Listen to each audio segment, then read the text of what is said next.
The podcast on Haunted Hill will contain spoilers and swearing.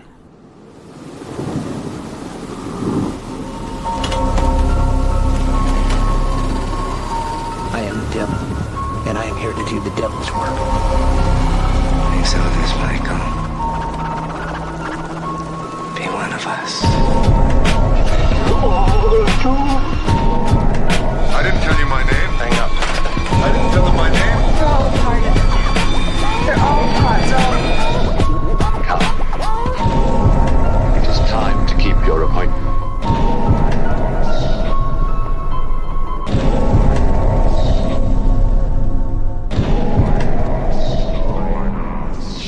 Hello and welcome to the podcast on Haunted Hill, episode 133. My name is Gav. My name is Dan. We are your hosts on the magical world of horror movies. Hosts with the mosts. Hosts with the most, ghosts with the hosts, doing the mosts. Don't know what it is. Roast with the toast, baby. Ghosts being roasted by the hosts. Just like in Ghostbusters. Spit ghost. Brilliant. Well, we've already descended into madness and chaos. Welcome, everybody. Yes, it's episode I'm 133. Madness. He's chaos. Isn't that like Lethal Weapon? I'm sure it's something like that. Something like that. Or we could just be Wild Stallions. Stallions, dude. Anyway, yes. Anyway, 133. This is our Women in Horror episode. Which, for those of you that don't know, Women in Horror happens February of every year, or did anyway. I'll talk more about that in a moment. Where well, not just us, but there's a whole community worldwide celebrates the representation of women in horror, whether behind the camera, in front of the camera, characters, actors, actresses, whatever you want to call them.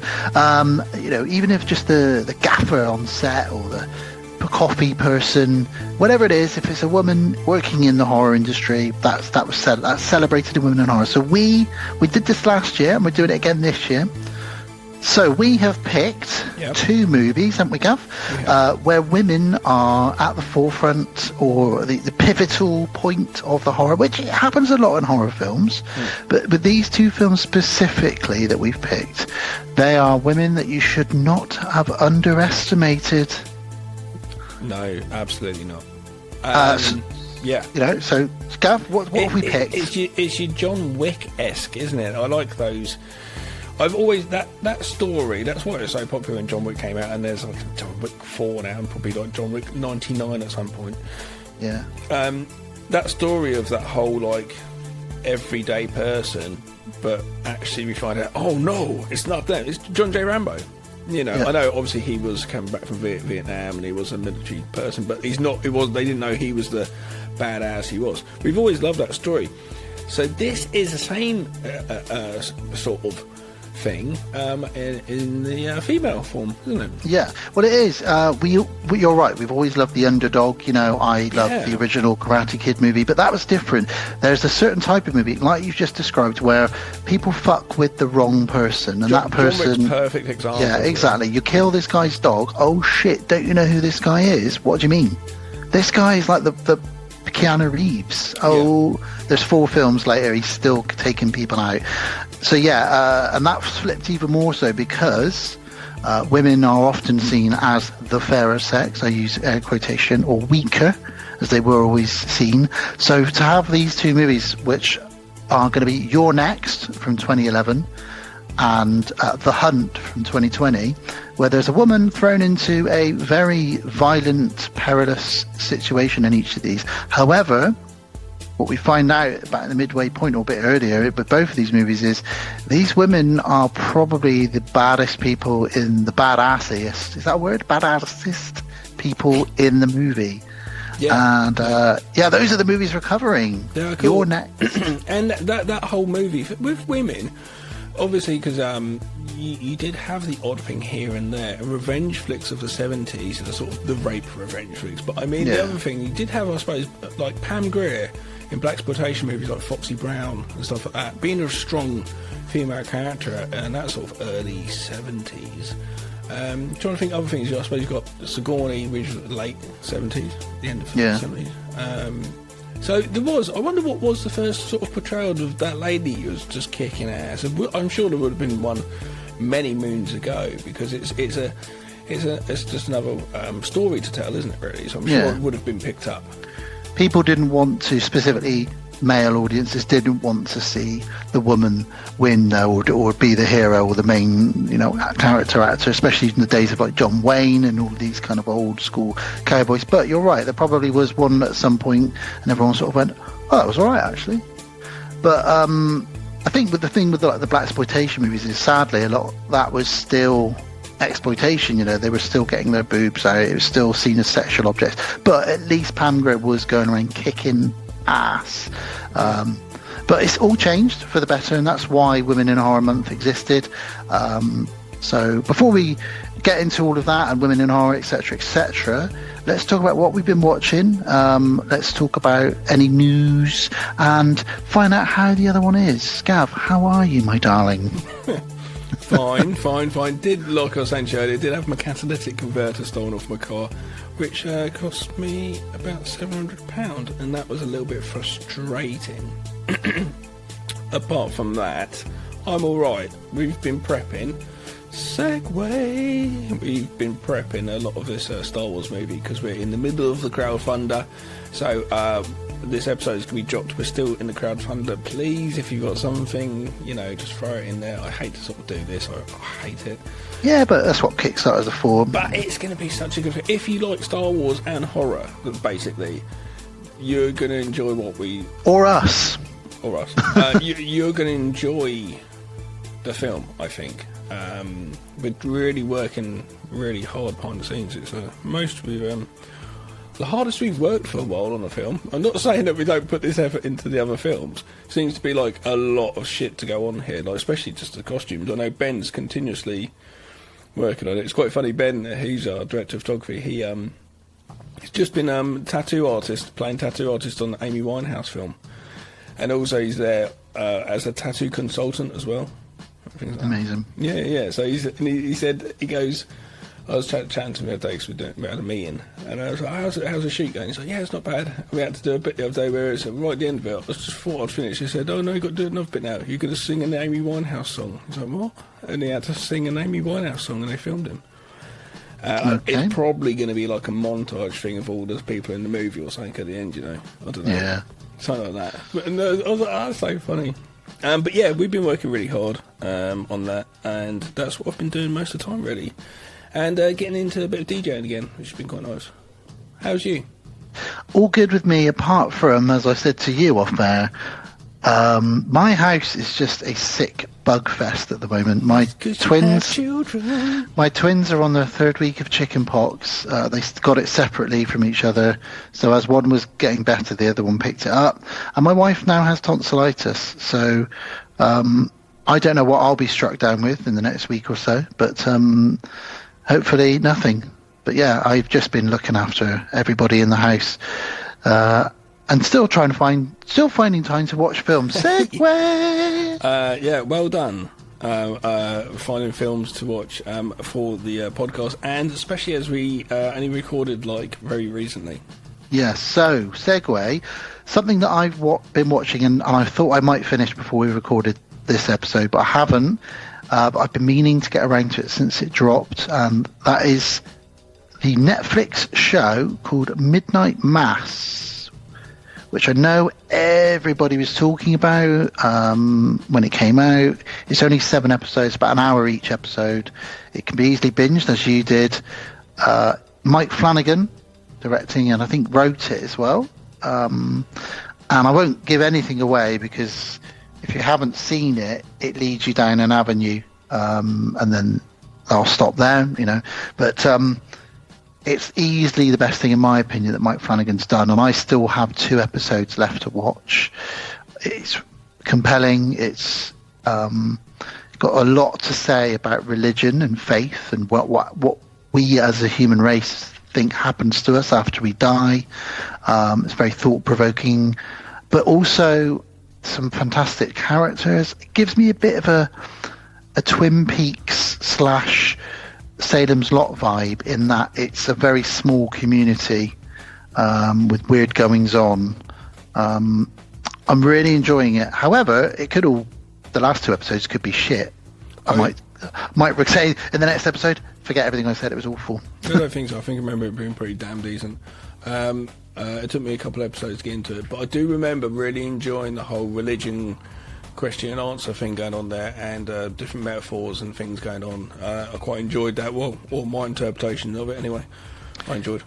Yeah, there's one scene where two characters discuss what they personally both feel happens when you die, and I got really teary with one of the person's description. I thought, my God, like that's beautiful, but also like sad. That's potentially what you think happens when we die.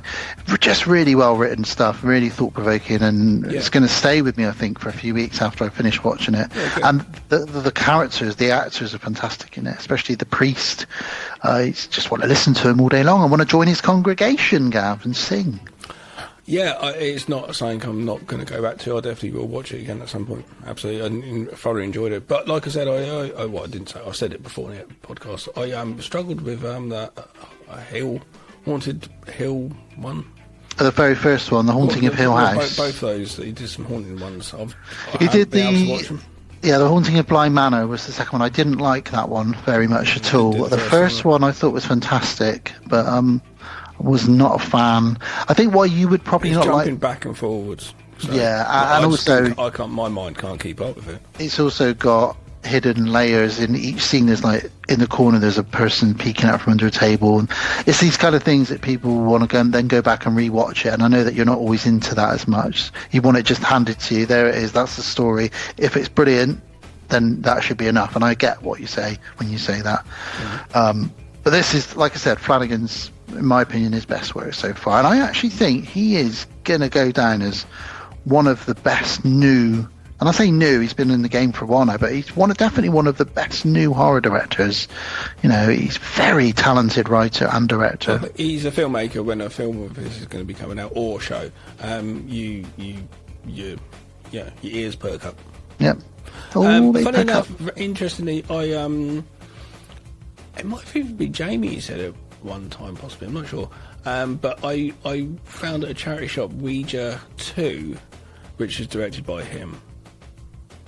So yes. I picked it up and brought it home, thought, okay, cool, and opened it up and looked in and was like, oh, the picture on the disc is the same as the picture on the sleeve inside. Okay, cool. Watched it, got to the end of the movie, and I was like, right at the end of it, and I was thinking, that's not really anything amazing, it's okay. Got to the end of it, and it came out to director, and it's a completely different director, and I was like, I've just watched Ouija, not Ouija 2. So the Ouija disc and the inside slip of Ouija 1 was in the case, on the case on the outside of Ouija 2. So for fuck's sake, so now I've got to watch it again. So, but that's my segue of there. I saw that you bought that, and I know a lot of people. Like, I know Bo Ramsel does like. I think it's Ouija 2. Yeah, well, I haven't seen it. I've heard it's awful, but I also have heard it's enjoyably awful. I didn't mind the first one when I watched it the other day. It was like, it's all right. It's a movie about a Ouija board. In the 80s, as a kid watching a movie about. I did watch movies about Ouija board. I think Witchcraft. I think that was Ouija board. Yeah, Switchboard. No, Witchboard. Yeah, Witchboard. Yeah. So I wouldn't mind anyway. So I kind of enjoyed it the other day. It's all right. It was harmless fun. Turn the lights off. Ooh, got under the covers. I watched a film from the 70s, which I have been trying to track down for so long. I ended up just buying it because it was £2.50 on eBay. And I am talking about the Anthony Hopkins Ventriloquist Nightmare, directed by Richard Attenborough directing. Yeah. That is called Magic. You told me about this. Very, very, very good. It's the first time apparently Hopkins sort of toys with the murderous ways, because obviously he went on to be Hannibal Lecter in later years. But the doll is very sneaky in it, and if you don't like dolls, you're going to find this very creepy. And Anthony Hopkins is really good at it. And like I said, it's directed by Richard Attenborough, it's just, which is very, very strange combination of people. He done another one, that Arlington Road, or whatever it's called, Arlington Road or something, which is about a serial killer, Richard Attenborough, or killer.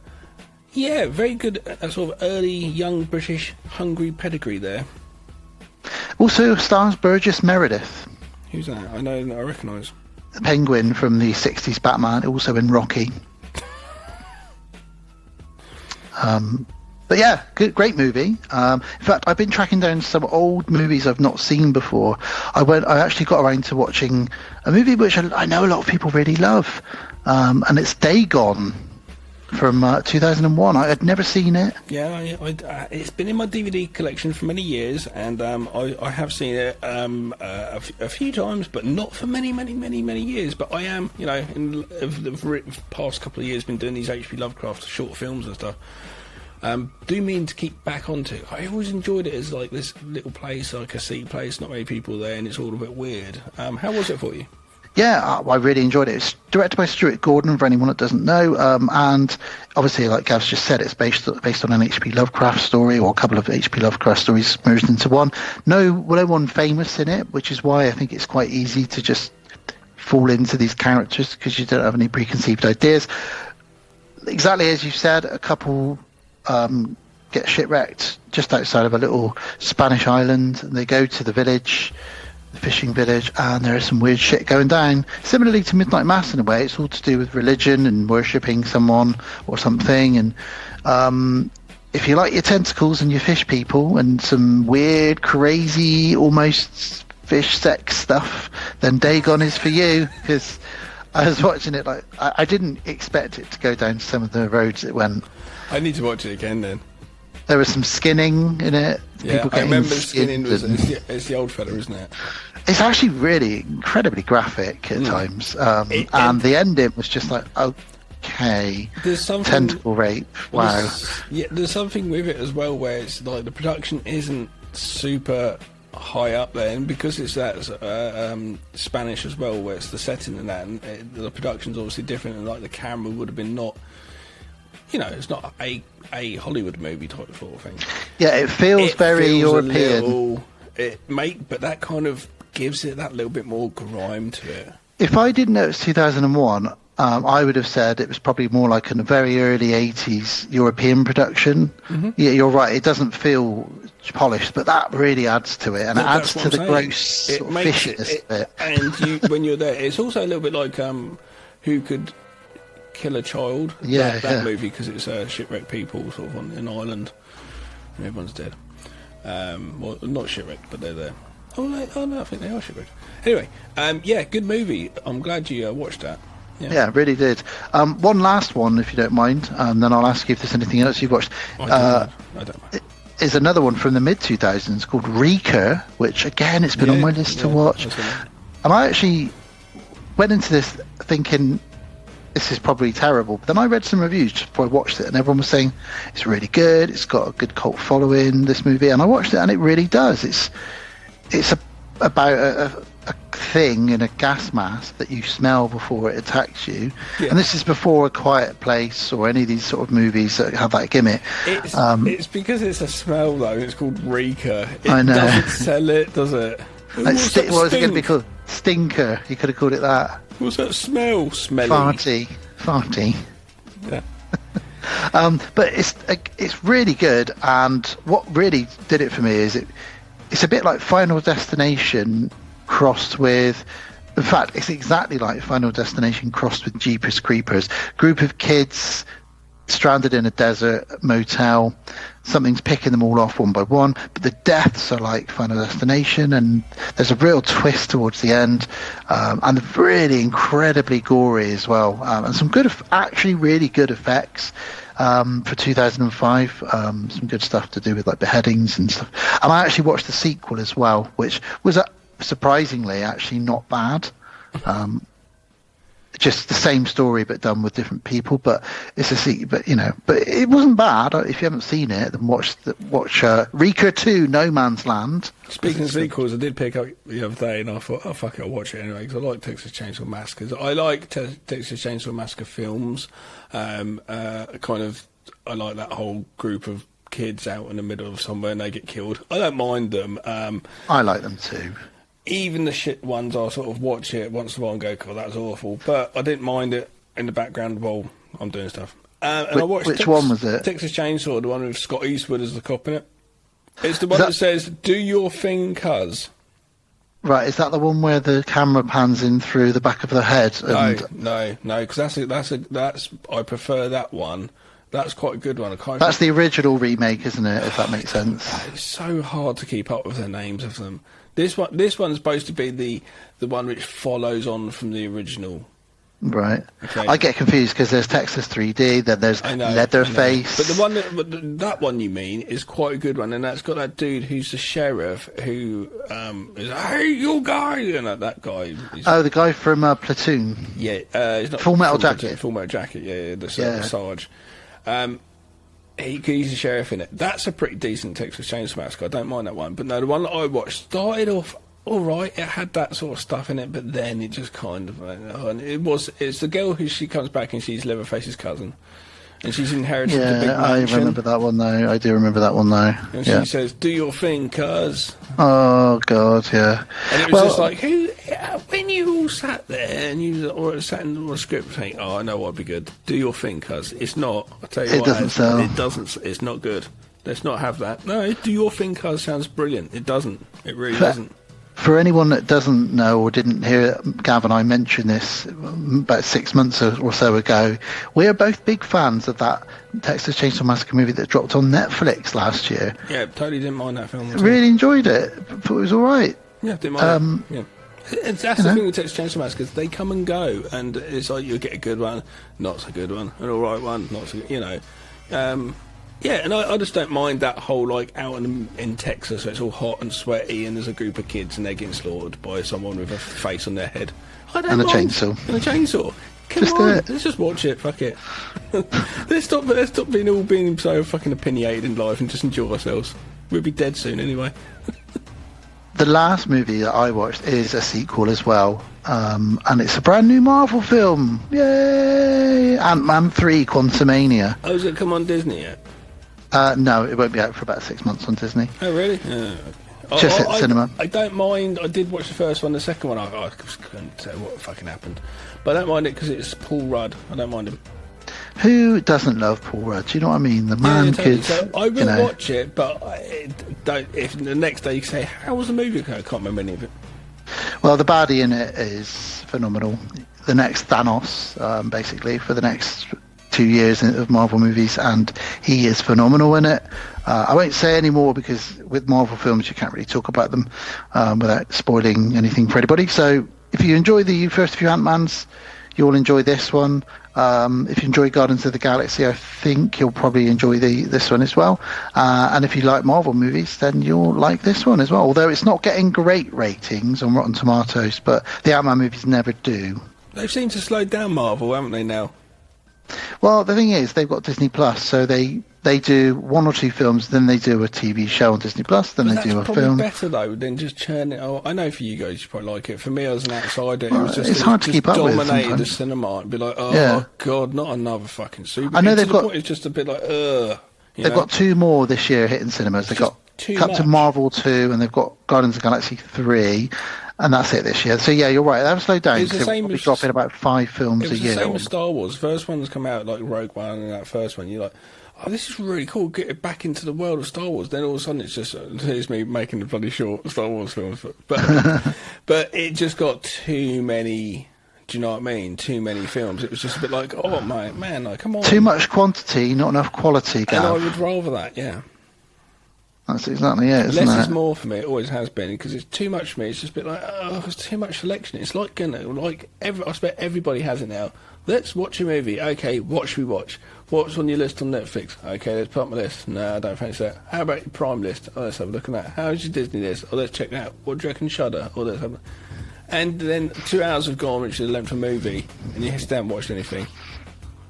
You know, I hate when that happens. It's me most times. I end up just going back to like fucking some 80 or 5. I'll just watch Father Ted. You know, just, Well, that's why I've got my lists and I stick to them, which is why you'll see me posted on the Facebook page randomly watching Dagon one day or something else another day. I've got a pile of movies on my subwoofer and I slowly go, right, come on, put one of those movies on. I don't know why. It's almost like it's torture for myself. I don't know why this film's been set for so long. My uncle, though, who got me into my movies, gave me a copy of Hell on Frisco Bay.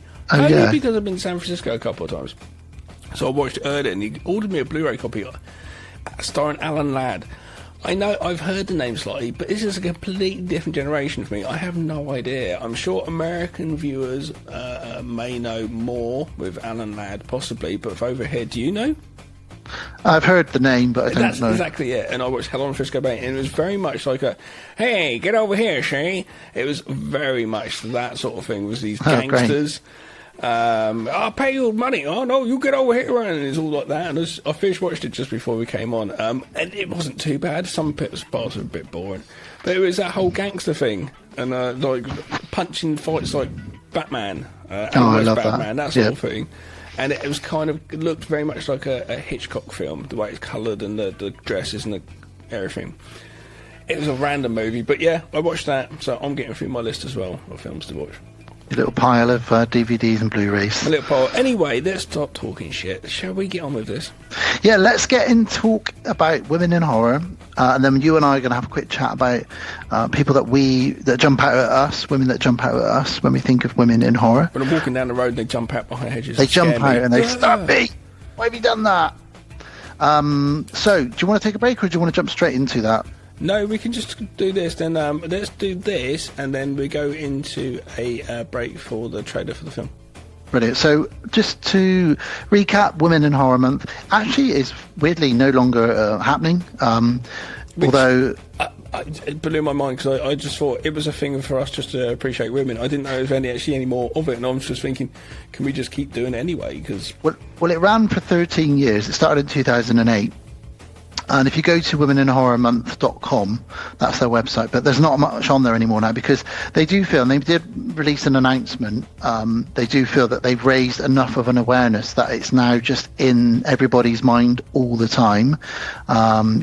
People don't tend to think of women in a certain way anymore. They tend to think of them equally in horror. I guess the next step really is black representation in horror, and then there's many other avenues as well. But so I won't read out the announcement, but yeah, so we've done this for 2 or 3 years in a row now. We may still continue to do it, but I like to think that we do talk about women or black people or anybody equally. We try our best. Everyone knows that we're fair peoples. Yeah, but it is fun to pinpoint, particularly, for these two movies, pinpoint a badass woman in a movie.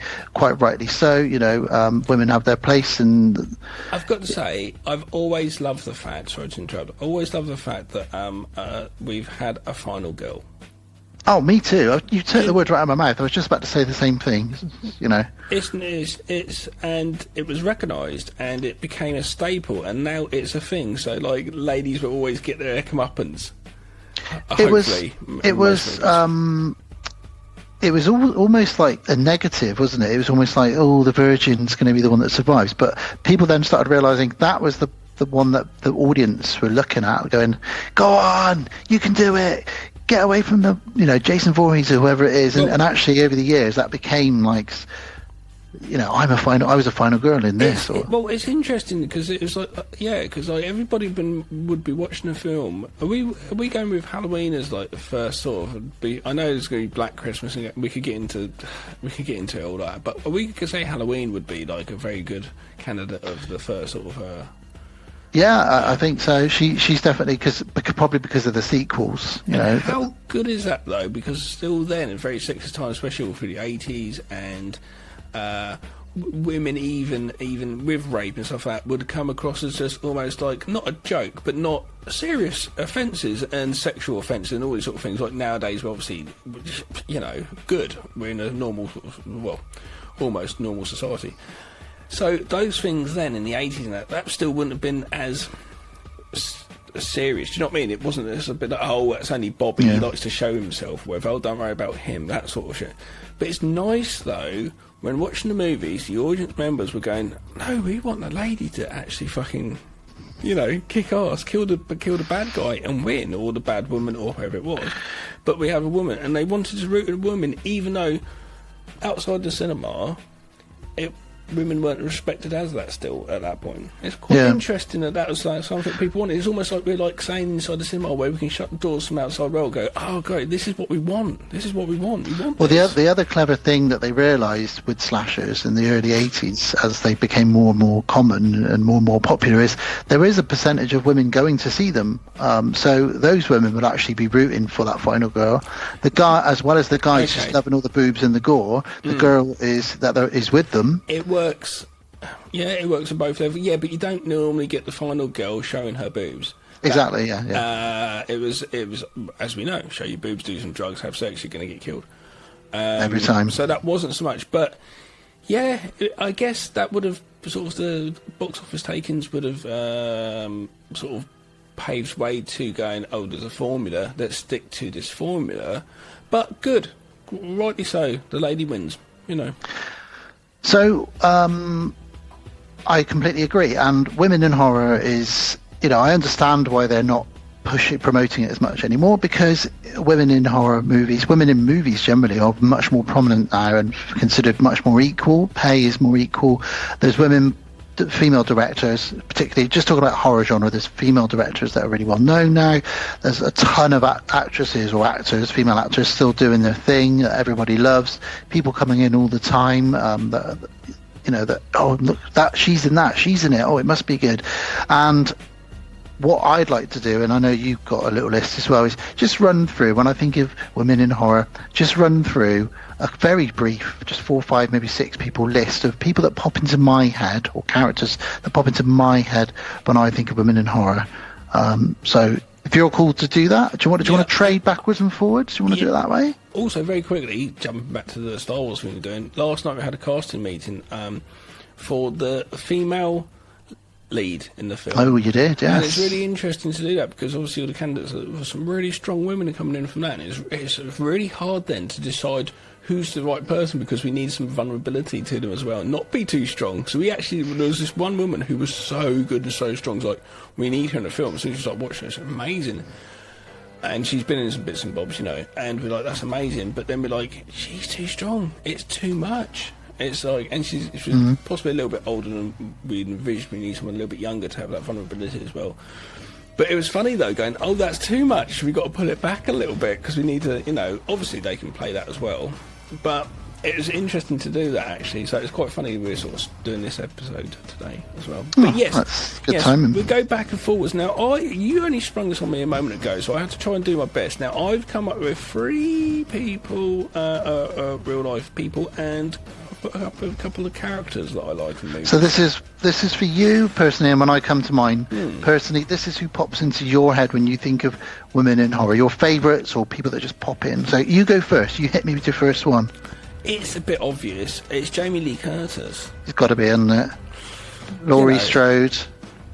Yeah, it's just Jamie Lee Curtis. Well, she's done quite a few things, and she has over the years. She's never sort of because she obviously went very mainstream and did big films, and she was doing A-list films with A-list actors, and she is known as an A-lister.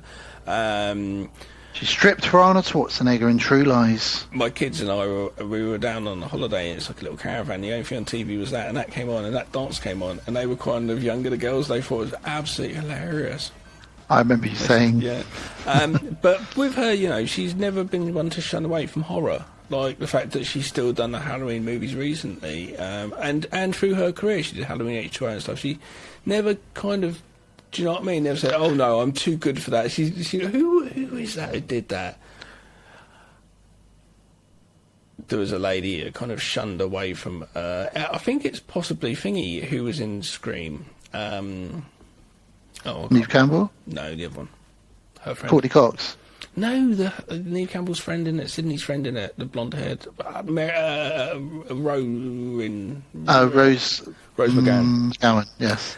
I think she kind of shunned away from it. No, some it's people not do. her. It's not her. It's someone else. Anyway, but some people do. Forget it. You've got to remember where your roots are, and you're right. And Jamie Lee Curtis, she also did Prom Night. She also did Terror Train, which is a great one that people don't talk about very much. She did a few in the late 70s and early 80s. She was the Scream Queen, and still is considered one of the Scream Queens of all time, isn't she? Yeah, it wasn't Rose McGowan at all, by the way. I know who it was, but anyway. And on a side note with her, of course, she comes from that line, her mum being Janet Leigh, who That's famously... the second one on my list. Oh, sorry. Well, you jump in and talk about her then. Only really it pops in my head. It's just the thing is though, she's Janet Leigh. You don't look at her and go, "Oh, what sort of a scream queen?" She's not a scream queen as such. You could say originator. It's really just that film Just that Psycho. one scene. Just and that one scene, and even. even just a shot of that picture. Everyone knows of her with the curtain screaming. It just tells a million pictures in that one picture, and just that whole thing. Obviously, Hitchcock's involved and Hitchcock's wife and stuff. But, like, you know, I think that is quite a strong candidate, especially as it was quite a while ago. It was a blueprint of horror movies, and for me, in my head, like, you said, woman that pops my head, boom, that's one. Do you know what? I haven't even thought about that, but you're right. Janet Leigh, that image of her black and white screaming. Yeah. Short hair as well. That is a woman in horror right there. That's just... That is, boom, yeah. And also, taking that role on, knowing that character was going to die 40 minutes into that movie, brilliant, absolutely brilliant. Yeah. So good. Yeah, Hitchcock knew what he was doing. I really like that Hitchcock movie where it's him making that film. I love that quote. Hitchcock knew what he was doing. That geezer knew what he was doing. He was alright, wasn't he, at making movies? He was alright. My first one is one you might not have expected, but it is Marilyn Burns, who plays Sally in the Texas Chainsaw Massacre 74. For me, she is not only what she went through to make that movie, because obviously it was quite hard to make. There was a lot of smelly, rotting meat. She really hurt herself several times. It was a guerrilla. We all know the story behind the original. But very quickly, it wasn't as cheap as like you actually think. Oh, it's really, really cheap. It wasn't really when it comes down for an independent movie in the 70s in deep Texas. It wasn't bad budget, you know. Yeah, it's better than we're playing with nowadays. That's for sure.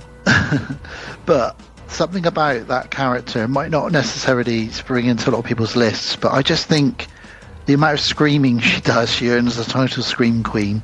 Yeah. And that last shot, for me, I always think of that final shot of her on the back of the truck as it's driving away. In his dance. And she's just looking over her shoulder going, ah! Like, she's just been through absolute hell. And she will always be in my top probably 5 list of Scream Queens, women in horror, whatever you want to say. She didn't really go on to do very much that I know of, Marilyn Burns. I think she was in one of the weird Texas Chainsaw Massacre sequels. But I just had to mention her, really. You know, I was never a huge fan of the Texas Chainsaw Massacre. I appreciate what it did for horror and in horror, but just something about that character and that actress playing her.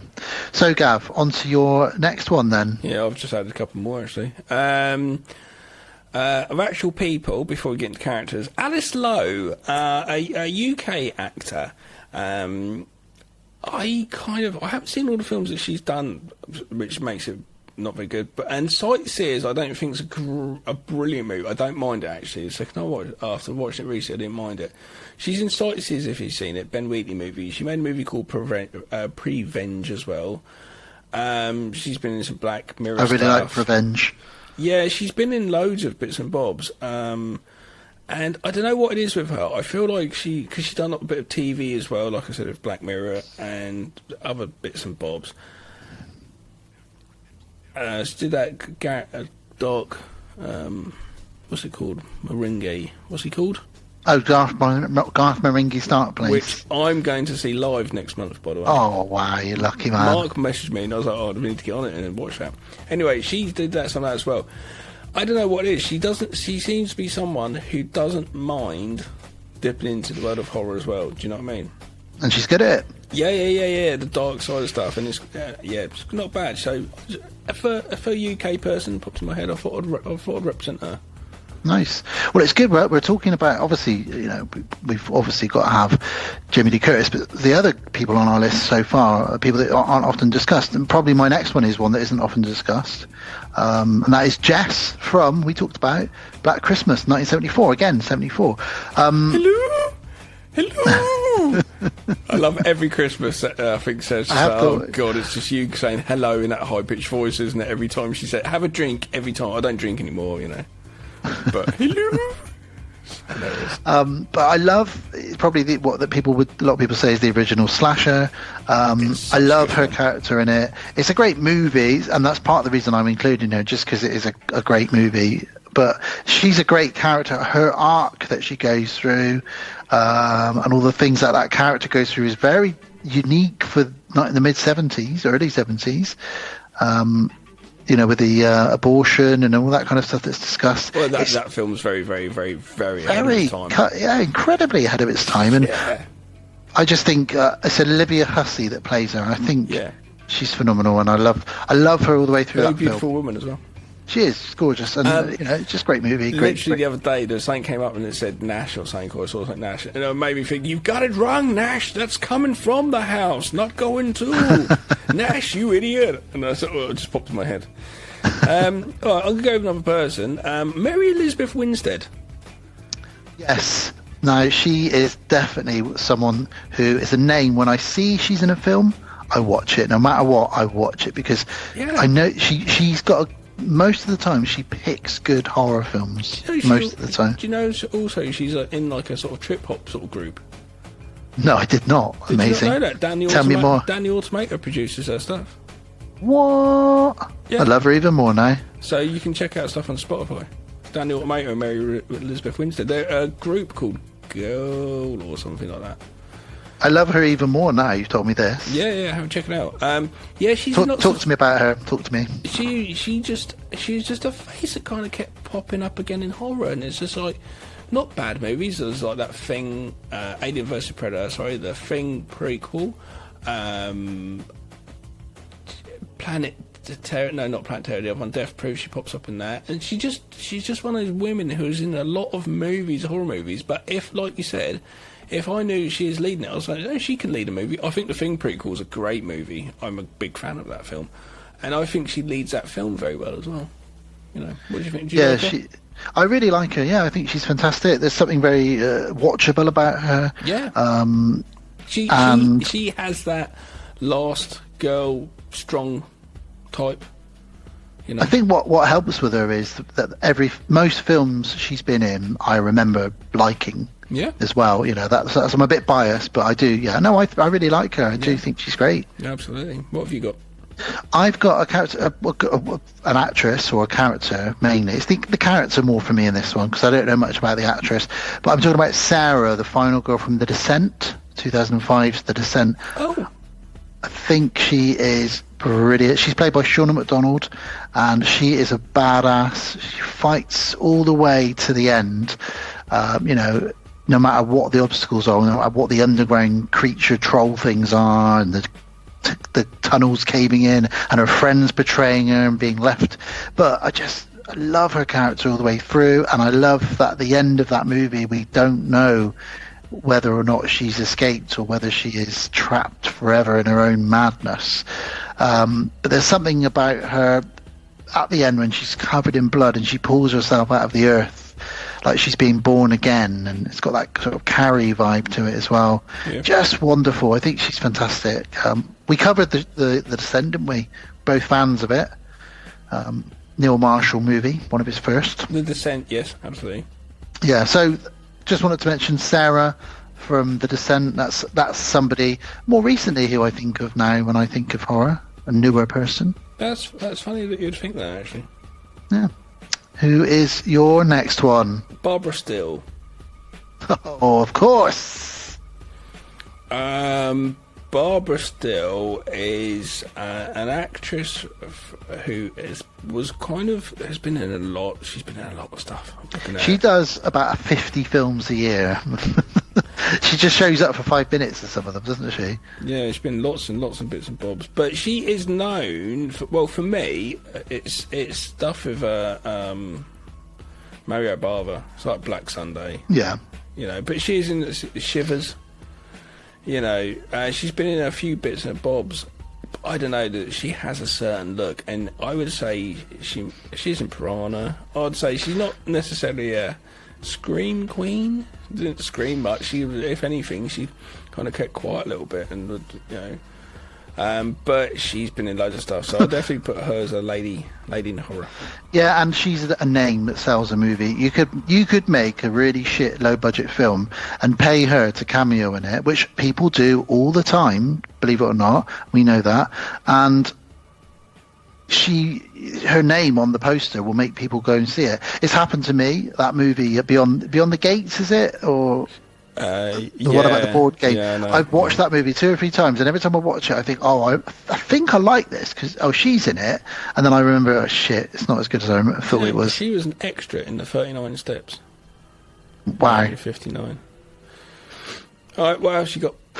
My favourite final girl of all time is not from Friday the 13th, and it's not Laurie Strode. My favourite final girl of all time is Nancy Thompson from Nightmare on Elm Street 1 and 2, or no, 1 and 3 and 7 or something. Heather Langenkamp plays her.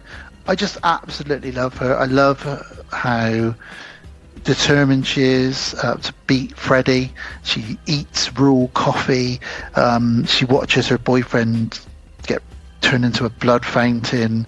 She, everything happens to her, and I don't know what it is about her. I don't even think I had a crush on her when I was younger. It's just something about Heather Langenkamp / her character called Nancy Thompson in Nightmare on Elm Street movies. I love her, and she is someone that I always think of when I think of women in horror. If someone said to me, let's talk about women in horror like we're doing, top 5, she's in my top 5, probably even close to being number 1 for me. I absolutely love her.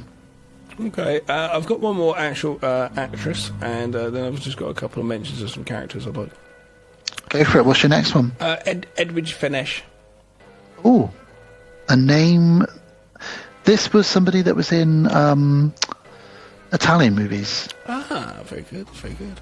Yeah, she's in a lot of giallos and stuff like that. Some Fulci movies as well, I think. Yeah.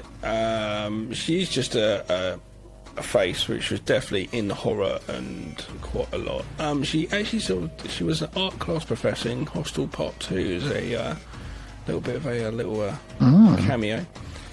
Yeah, she's been in loads and loads of giallo films. I'm not going to start listing them all because there's lots, but she is a face as well. If I see her, but obviously it's not nowadays. It's like sort of 70s movies where if we see her, it's like, oh no, I bet it's quite a good giallo film. But yes, yeah. Do you know okay. Do you know her?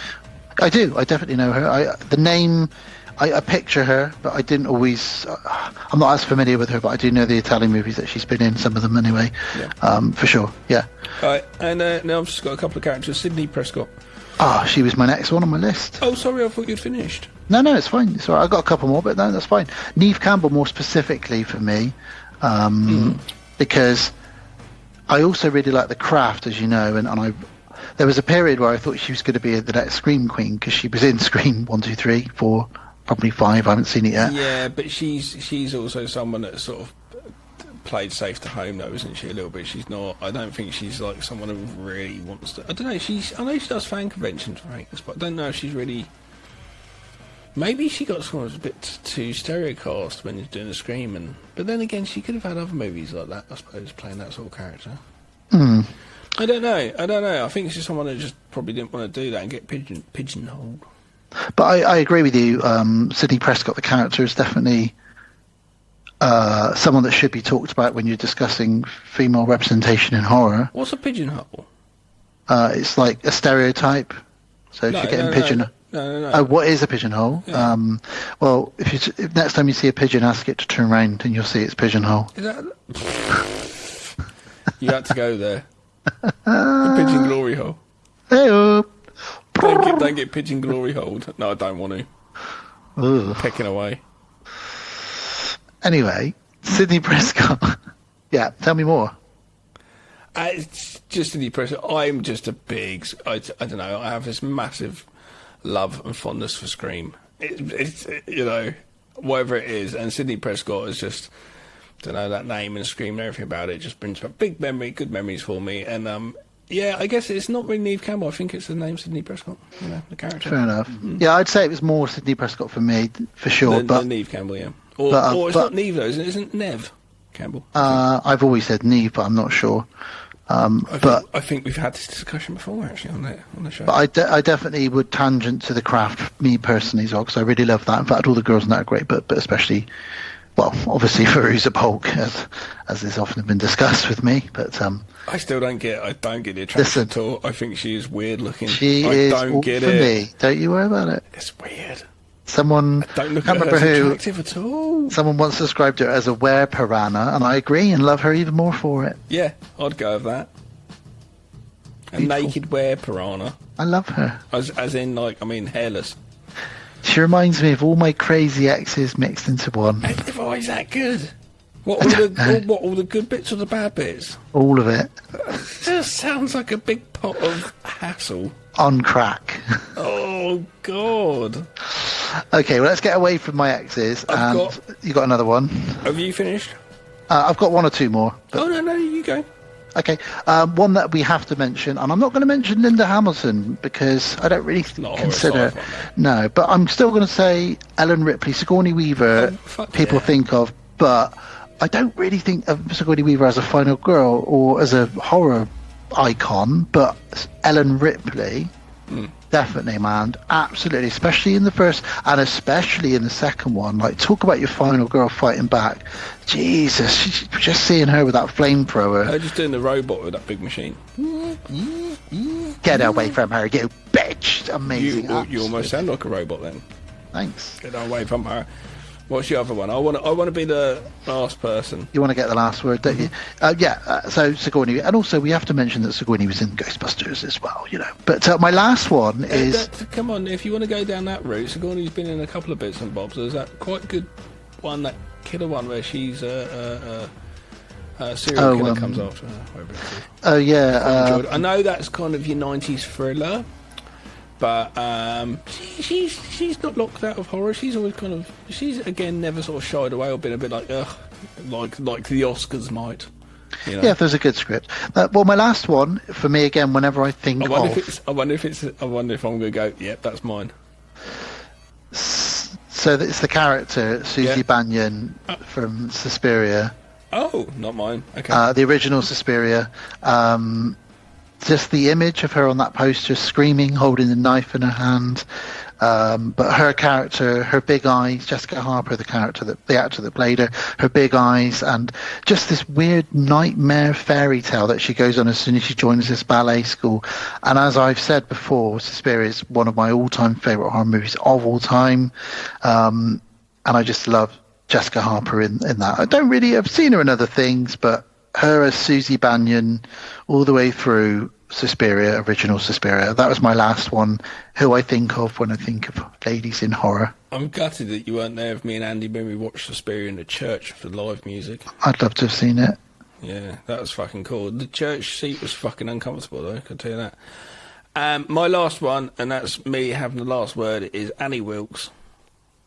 Oh, God, yeah, Jesus. You do think of her, don't you? If there's a lady in horror which would terrify me, but possibly make me cookies at the same time, it is this woman. You'd finish your script on time, wouldn't you? I'd have a Marvel universe written. You didn't kill Ant-Man, the cock-a-doodle Iron Man. I have a bad ankle as it is. That film and that ankle is basically just drilling into my eyeballs. Like in real life, it does to me when I see that. She's her character, but also like Kathy Bates. People will joke about that, don't they? Now, like, if you're ill, I'll look after you. What, a bit like Misery? Yeah, right. That's kind of one of those things now in pop culture, isn't it? A bit like, and this isn't me getting that final word, but a bit like Fatal Attraction as well with Glenn Close, like the bunny boiler. That's like a bit of a, because she was great in that as well, Glenn Close. But I'll let you get the final word with Annie, old Annie, and her little piggy called Misery. Jesus Christ. Yeah, she's a horror in my head. There we go. So, listeners, friends, patrons, everybody listening, if you want to, and you want to celebrate, although this episode will be coming out right at the end of February, but we still celebrate women in horror. We very quickly, sorry, we are going to drop this, so you know, guys know, at the same time as Patreon listeners get it. We'd like to give it before for the patrons, but early. As it's February, we want to try and keep up with it. Back in the day, we'd do an Easter episode, and like 6 weeks later, we would release an Easter episode, and we're trying to keep a bit more like professional, A bit more current. a bit more on schedule. Sorry, I jumped in. That's right. But if anybody wants to talk about or post up on the Facebook page who your favourite, your favourite female director, Please do. Whatever it is, whatever job it is, whether you're an actor, the character, whatever it is, villain. I'm sure people please say do. Catherine Bigelow, but I don't really like Near Dark, so I didn't mention it. Yeah, I mean, Do you know what I mean? I know what you mean. I know she does a lot of films and that, but Yeah, Hurt Locker was pretty good. yeah. There we go. Yeah. All right, guys. So we'll take a break. Well, Catch our breaths. well, you're next, Dan. For what? I'm listening to this trailer. What do you mean I'm next?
So, you're next from 2011. Oh, I thought you just telling me I was next. You're I was next. going to say, you're doing this one. We could do this joke all episode. Here's the synopsis. When the Davison family comes under attack during their wedding anniversary getaway, the gang of mysterious killers soon learns that one of the victims harbours a secret talent for fighting back. Dun, dun, dun. Directed by Adam Wingard, Gav. Yeah. So We this like is- him, don't we? Well, this is the Mumblecore group, isn't it? Remember that whole Mumblecore thing? I do. So Mumblecore, for anyone that doesn't know, is a type of directing style, especially for horror, where it's almost a little bit ad-libbed and people are sort of chatting and talking Curb over each other. Enthusiasm. Yeah, that kind of thing. Adam Wingard's career went bananas, didn't it? He Yeah. started off directing very small things, and then he made You're Next. Then he did some segments in VHS 2. Sneakily Blair Witch surprise movie. Yeah, well, then he did The Guest, which everybody loved. Then, you're right, the Blair Witch movie just came out of nowhere because he filmed it as In the Woods or something. But yeah, these movies were putting his name definitely out there. Anyone who's going to do a Blair Witch movie is going to throw you a catapult your name out there. You know? And then he made that Death Note, which I didn't like, which was on Netflix, which was a Japanese anime or I didn't see it. I manga didn't remake. watch it, yeah. And then all of a sudden, he got thrown a ton of money to make Godzilla vs. Kong. Godzilla, yeah. And what's he got coming? Godzilla and Kong, All right, fair enough. apparently. But yeah, so he's gone from making smaller budget horror movies to here's a giant monkey and a giant Godzilla. Go direct them. Absolutely. But his segment in VHS 1, Which one was that? the Cult, the final one, Oh, yeah. incredible stuff. Yeah. Incredible stuff. But yes, so you're next from 2011. It was, over 10 years old now. Still feels fairly new, fairly fresh. Well, with that Mumblecore crew, and that there's a group of them basically. I mean, it's basically AJ Bowen, and also Joe Swansberg, and also Ty West, and Simon Barrett. That'd be the other one, I think, and probably also Simon Barrett wrote You're Next as well, didn't he? Yeah, and also like Larry Fessenden as well, because Simon Barrett is one of the killers. He's the Tiger Mask killer in the film. Yeah, Ty West is in this as one of the boyfriends. Joe Swanberg's in it. But they're a group of independent filmmakers, and you can watch this movie. It's got they started just doing bits and bobs working together and making more and more. And Larry Fessenden is like a very OG independent filmmaker who's done loads of stuff and slightly a little bit respected as well in the more mainstream, a little bit here and there.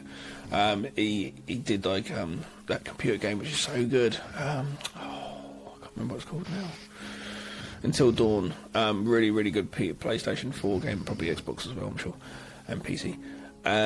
Anyway, this group of people, and they're all in this film, they also like to work together, like The Sacrament. You've got AJ Bowen and Joe Swansberg as the two people who are like the reporters in that for Vice that go to the camp and stuff like that. They all work together like that, so I love that Ty West's in this as well. Obviously, Ty West's gone on to do lots of different bits and bobs. But yes, and getting to this film though, I had this film delivered to me and I was very excited to get it because it was had a lot of promotion, a lot bit of a buzz on the internet, and I got it through Dan Love Film. Oh yeah, back in the day. I think that's probably where I saw it actually, Love Film. And I watched it in the day, and funny enough, I watched this movie today in the daytime, so I've only ever watched it twice, but always in the day, never at night time. Considering the movie's mainly set at night time. I've ended up. This is probably about the fifth time I've seen it now. Yeah, you're quite into it. Yeah, because the first time I saw it, it kind of blew my socks off. Really, didn't expect that sort of twist, if you call it a twist. And then it's just been on the horror channel here in the UK. Every couple of years it comes on, and I've watched it anytime it's been on, and then I've sat down and watched it for this, and I still enjoy it. And in fact, I find it more of a comedy almost this time around. It's very fun. If you look at it in that way, it's almost, it's a comedy. It's very funny, very ironic at times as well. That is definitely someone who's viewed the movie multiple times to look at it as a comedy. Yeah, I mean, it's definitely it's funny how tragic things end up for a lot of the characters. You can't not see it that way. It's very funny. Because it's not a dark humour anyway, because that doesn't shine out at all. But yeah, I see where you're coming from. And what this is, guys, if you haven't seen this, and obviously we're going to spoil it, but this is your classic home invasion movie, but with a twist. Whereas, one of the characters in the house that's been invaded is a bit of a John Wick. So we'll get into that. You can guess who it's going to be, considering this is our Women in Horror episode. But we'll get into that as we run through it. Quite a lot of cast members. Home invasion films. There's loads of them. I don't mind them. They're all right. They're not. I like them. Whether it's Straw Dogs or Home Alone. I can't stand The Strangers. Only because of the camera movement. I've moaned about this before. It just fucks with my mind, and I can't deal with it. I like the Collector. That was all right. I've not seen them. There's a couple of them. Yeah, there's 3 now. I think I've only seen the first one. There's also. I don't mind home invasion films. Yeah, I quite like them. I quite like it when you don't know. They're all right. They are what they are. You're never going to get nothing incredible. They're a subgenre of horror, aren't they? Yeah. And this one's all right. I watched it the first time I watched it. I thought it was pretty decent. I watched it again this time. I'm gonna admit straight away, I found it a little slow and a little bit dull at times. I was almost a little bit bored of it. I don't know why. To me, it doesn't outstay its welcome because it's bang on an hour and a half. Yeah, true. And it does move, and it does have a mystery element to it. I do really like the Australian lass. I presume she is Australian? Yeah, Shani Vincent. So she was in Home and Away and a couple of movies here and there. But I like her. I think she is really well cast for this film. Funny enough, I think it's all really quite well cast. Even Ty West obviously turning up just to be killed, pretty much, really. She's super cute as well, like cute as a button, but also fucking hell, when she decides it's time to start fighting back, you just want to stay out of her way, don't you? Yeah, it's one of those movies where there's been a lot of work with the fight choreography in stages, a lot, because there's a lot of shit going on there, and she kicks ass. Yeah, she looks like she's doing her own stuff as well. And that's why we paired it up with our later movie we're going to cover, The Hunt, because there's a similar vibe there with really fantastic fight scenes, etc. Definitely more action packed. It's almost a little bit like that fight scene in Double Date. Yes. Which is an incredible fight scene, and you go like, "Oh my god!" Yeah, she's great. Shani Vincent's fantastic in this. You're right. I watched another film the other day. It was a massive, really crazy fight scene going on. Oh, of course, it's True Romance. Yeah, it's the fight scene in that. Yeah, when they smash through the shower screen and that. But anyway, this film. So let's start off with as we mean to go on, Gav. We start off with a sex scene in this film, don't we? Yeah. Really, see, I don't know. This girl is just not passionate for Larry. No, she's just, she could be just reading reading an encyclopedia, to be honest. Well, he finishes in about 3 or 4 seconds by the looks of it. She has nothing going on for her. And then he sort of rolls off of her and goes, that was great. I'm going to go take a shower. Like he's just performed 2 hours of lovemaking. At least he didn't say, I'm going to go take a shit. Oh, God. I've been holding it in all the way through this, love. Sorry. In fact, I haven't. There's a bit over there. Squeaking. Oh, don't say that. So he goes for a shower and she decides, you know what? I'm going to go and get myself a drink and I'm going to put on a song. On the CD multi-changer. Yeah, baby. Which is a song God. It's a song that is played about 20 times throughout this movie, but it's fun. It's a very upbeat song. It's called Magic, I think it's called. Well, we do hear it a little bit. At least it's quite a good idea and a cheap way of the music supervisor going, right, we need a song. Okay, I've chosen a song. We only got to pay for this song because we're going to repeat it over and over and over, which is great.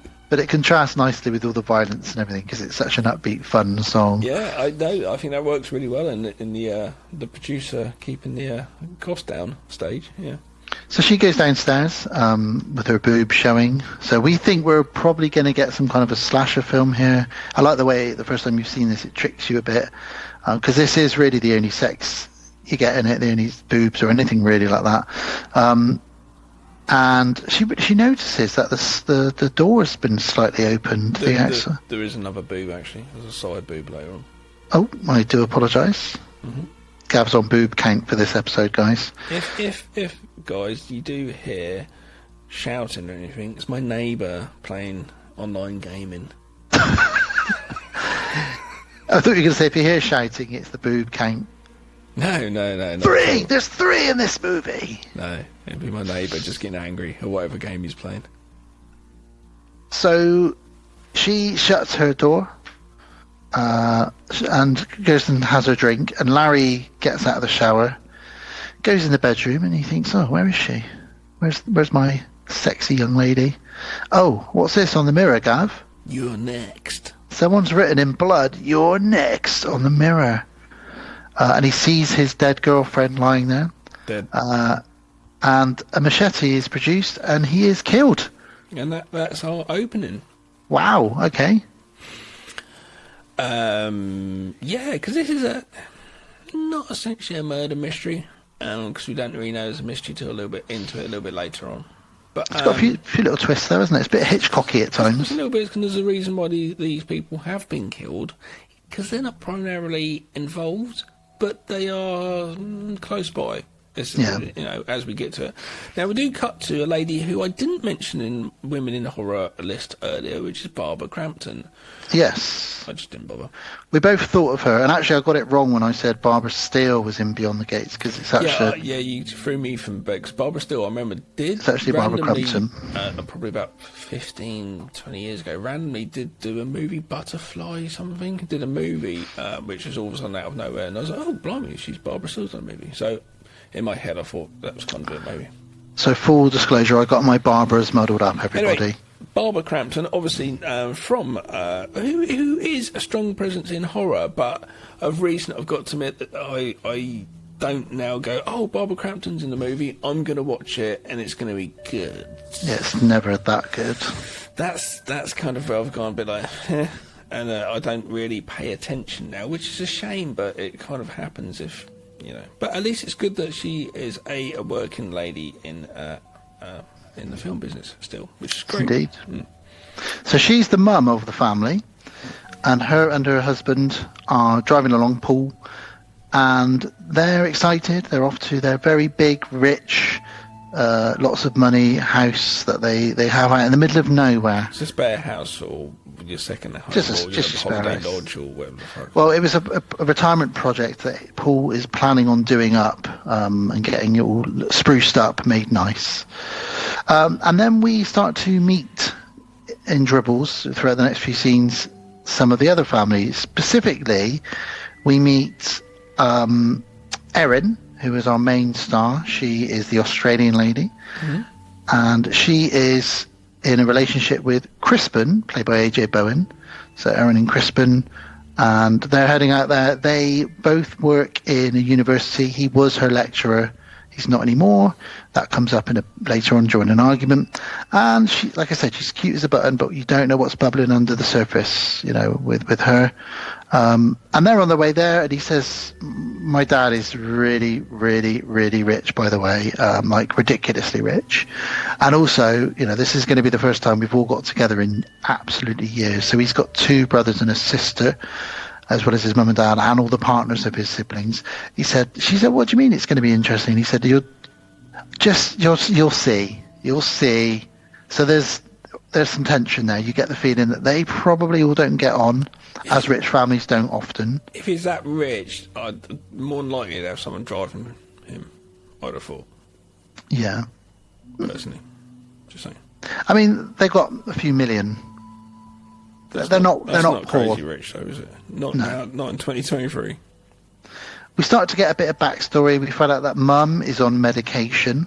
So her mind isn't always where it should be. She thinks she hears somebody upstairs, and she sends her husband up. Go up and see. And he's like, the house is empty. It's been empty for years. So he goes upstairs, and he can't really see anything up there. But we, as an audience, see a wardrobe door open slightly, don't we?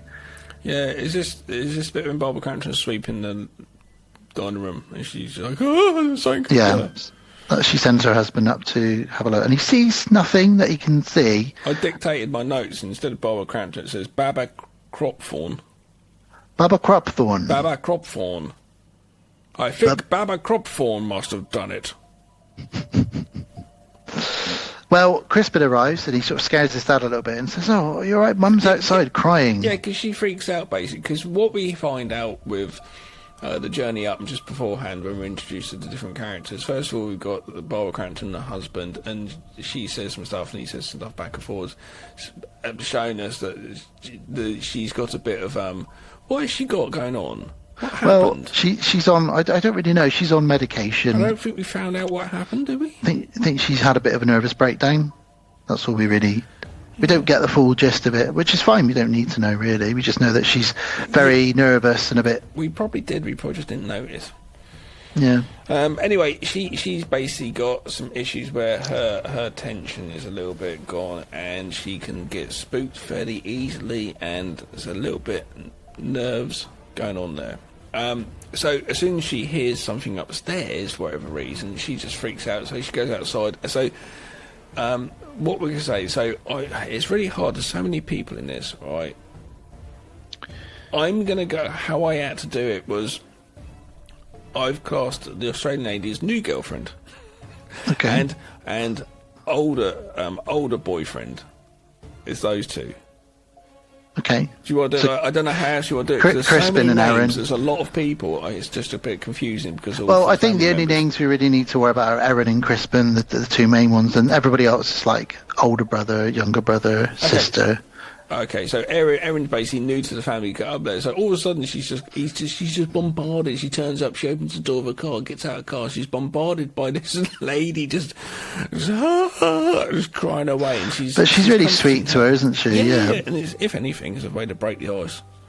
And they go to bed that night. It's just those four there at the moment because all the other siblings are arriving in the morning. And that night in bed, Erin and Crispin, they're sort of talking about his mum and dad, and The rest of the family are going to turn up tomorrow. and she said, well, 35-year anniversary is a big event, so that's why everyone's coming. It's a 35-year anniversary. Yeah.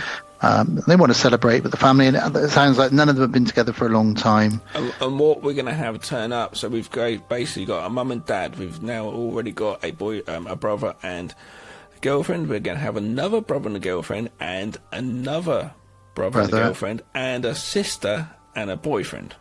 So lots of couples. That's why it's a little bit trying to keep up on this. And a lot of tension. And we've all been to these big family events where everybody's brought a partner and it's all a bit like, oh. Apart from me, I haven't. Okay, all right. Everyone except Gav has been to these I family just don't events. have a very big family, so in that sense. I'm one of three, not one of four like this movie. I was going to say not one of four. I'm an only child, So I've been to events where we've all had our partners there, and now we've got some of us got children as well. It just makes these things hard to, have a conversation over the dinner table, which we find out a bit later on is definitely a thing. So yeah, it's the first time in years they've all been together. So it's in the the next morning, day, basically. We've got. Well, hang on. Before the next day, Mum in the middle of the night gets up for a midnight snack, and she goes downstairs. And we get a creepy reflection on the kitchen window as she's pouring a drink out. I missed this. You see a creepy reflection of one of the guys in a mask. I think it's the sheep mask, just coming up to the window. But she doesn't see it, so they're being watched as a family. I didn't see it. That's quite nice, though. As I imagined it in my head, was very much like the light turning up if Michael Myers and the couple. No, it was a man just coming up to the window, and she. But I mean, the face coming into view, was it like when? Yes, it was. Michael Yeah, Myers, like dimmed up in the. Basically that, but a reflection against. That's the what I mirror. assumed they would have sort of gone A that window, route. sorry. It makes sense, but it's simple, but works nicely. I missed it though. In the morning, we get to meet straight downstairs, and Drake is already there. That's Joe Swanberg. Drake is a dick. He's the older brother, and he's there with his girlfriend, and they are both dicks. They probably do a lot of cocaine. They spend a lot of time looking in the mirror. They're not very nice. Who's that? The younger brother. Drake, the one who Joe Swanberg. Oh, okay. No, all right. Yeah, sorry. I thought the I meant the younger other ones brother. because the other ones also. Yes, no, Joe, and he basically rips on his brother. Says to him, Straight you're away. a chubby baby. You had a chubby face, didn't you? It's Let's big get round on face some it was, wasn't videos it? of him when he was young. Oh, look how fat he is. He's still a bit fat now. No, I wasn't that fat. I wasn't that fat. And it's just very funny. It's straight away. It's what they do, Yeah. Well, they're sort of having a chat and getting to know each other, and they go. Drake and his wife go upstairs, and he tries it on with her, and she's like, not now." That's the side boob. Oh, okay. And she's like, "Not now," and he's like, "Oh God." And Erin gets sent to the neighbour's house by Mum, but Barbara Crampton says, "Look, Erin, I just want to say it was lovely to meet you yesterday, and thank you for comforting me." I was about to stop you saying, and say, no, Barbara Steele. no, wrong. And she says, "Could you go to the neighbours and get some milk, please?" And she says, "Oh, yeah, okay, mate, I will." That Aussie accent. So she says to her boyfriend, "Like, your mum's asked me to run her an errand." And he's like, "Oh, that's cute. Like, you're getting on with mum, that's fine." So it's nice little... So she goes over to the house from the very opening, Gav. We didn't say very quickly, Barbara Crampton had again another moment when she was sweeping the living room floor and heard things upstairs. Again! And it goes through it again. It's like, what on earth is this a frequent thing? Is it like, whenever I sweep upstairs, I hear the sounds? When I'm cleaning, other people are in the house. Yeah. Sometimes they are, Barbara. But yes, go on, Erin for a little heads milk. across. Bit of milk. She heads over to the neighbour's house, which happens to be the house from the opening. And as she gets there, she hears that song. Which is quite good, because the timing works where she knocks on the door and she'd be like, "Oh, the residents cannot hear my knock because of the music." But then the music turns out, which might symbolise to her, "Oh, they've turned it down because there's a knock at the door, they've heard me." But then it just starts again, instantly making her go, "Hello?" So if I was her, I'd think these rude neighbours have heard me banging on the wall. Yeah. They've stopped the music, and they can't be bothered to answer the door to me, so they've just started the music again. So she isn't able to get any milk, obviously. No. So that's that. But what we see is dead bodies inside. We see that the guy has got a fucked up head and face, sat on the sofa in just his pants. Old Larry Fassenden, yeah, he's just Old dead. Larry. And his girlfriend obviously is dead on the floor as well. So with this music still playing extremely loud on the old CD changer loop function. So she leaves, and that night the last two siblings appear. Sister arrives with her boyfriend Tariq, played by Ty West, and the other brother arrives, Felix, with his girlfriend Z. And Z, as soon as you see her, you think something dodgy about you. Yeah, but you've seen, this is like your fifth viewing. Come on. First time I watched it, I didn't really. You thought she was hot? No, possibly. No, she is a bit hot. Don't know. She's a bit of a crazy goth. Yeah. Sorry. I forgot where I was then. We're recording. Calm down, Daniel. But you obviously know what's going to happen with these people and where they come into. People just spoil it, but let's just roll with it. Let's roll with it. So everybody's here, and we sit down for the big family dinner where thank you all for coming. In any movie, because I don't know this, because I don't come from a big enough family where I've had these big things. But from movies I've seen it where it happens, it's not a good time because people have arguments, don't they? They do. People are talking over each other. Mum just wants to say, it means so much to us. Of course, yeah, of course. And as a parent, you can, how nice that would be in the future. Dad says grace, so there's elements that potentially they were religious at one point. He sort of says, for what we're about to receive, and then they start chatting, and everyone's talking, everyone is excited. You get to see that Erin, the Australian girl, and her boyfriend Crispin are very in love. They're playfully sort of switching wine and chatting, and this starts winding up Drake a bit because him and his wife clearly aren't having sex. They clearly aren't happy. And go on. Before we get to that, I like when I just talked to Ty West, and he's taking the piss out of him, isn't he? Swansburg. Well, he says, "What are you? Oh, I'm a filmmaker." But I thought this was quite funny because of the independent filmmaking world as it is. I thought it was a bit of I thought, is this a bit of a comment on filmmakers that say they are filmmakers? Because this dude's like, no, I'm a filmmaker. I was like, what have you seen? Oh, I made a short film, played in an underground festival. And this dude's riding his filmmaking credentials off a short film he made. But I've never heard of you. What have you done? Have you done something I've seen? Straight away. And his wife starts joining in going, well, we've heard of most filmmakers. What have you done? Have you done any commercials? I love commercials. And she's like, yeah, commercials are the only reason I watch television. They're like little snippets of just everything you could ever want in 30 seconds. They're a masterpiece. And he's like, I don't do commercials. I do documentaries. And he's like, okay, well, you could make a documentary about a commercial or a commercial documentary.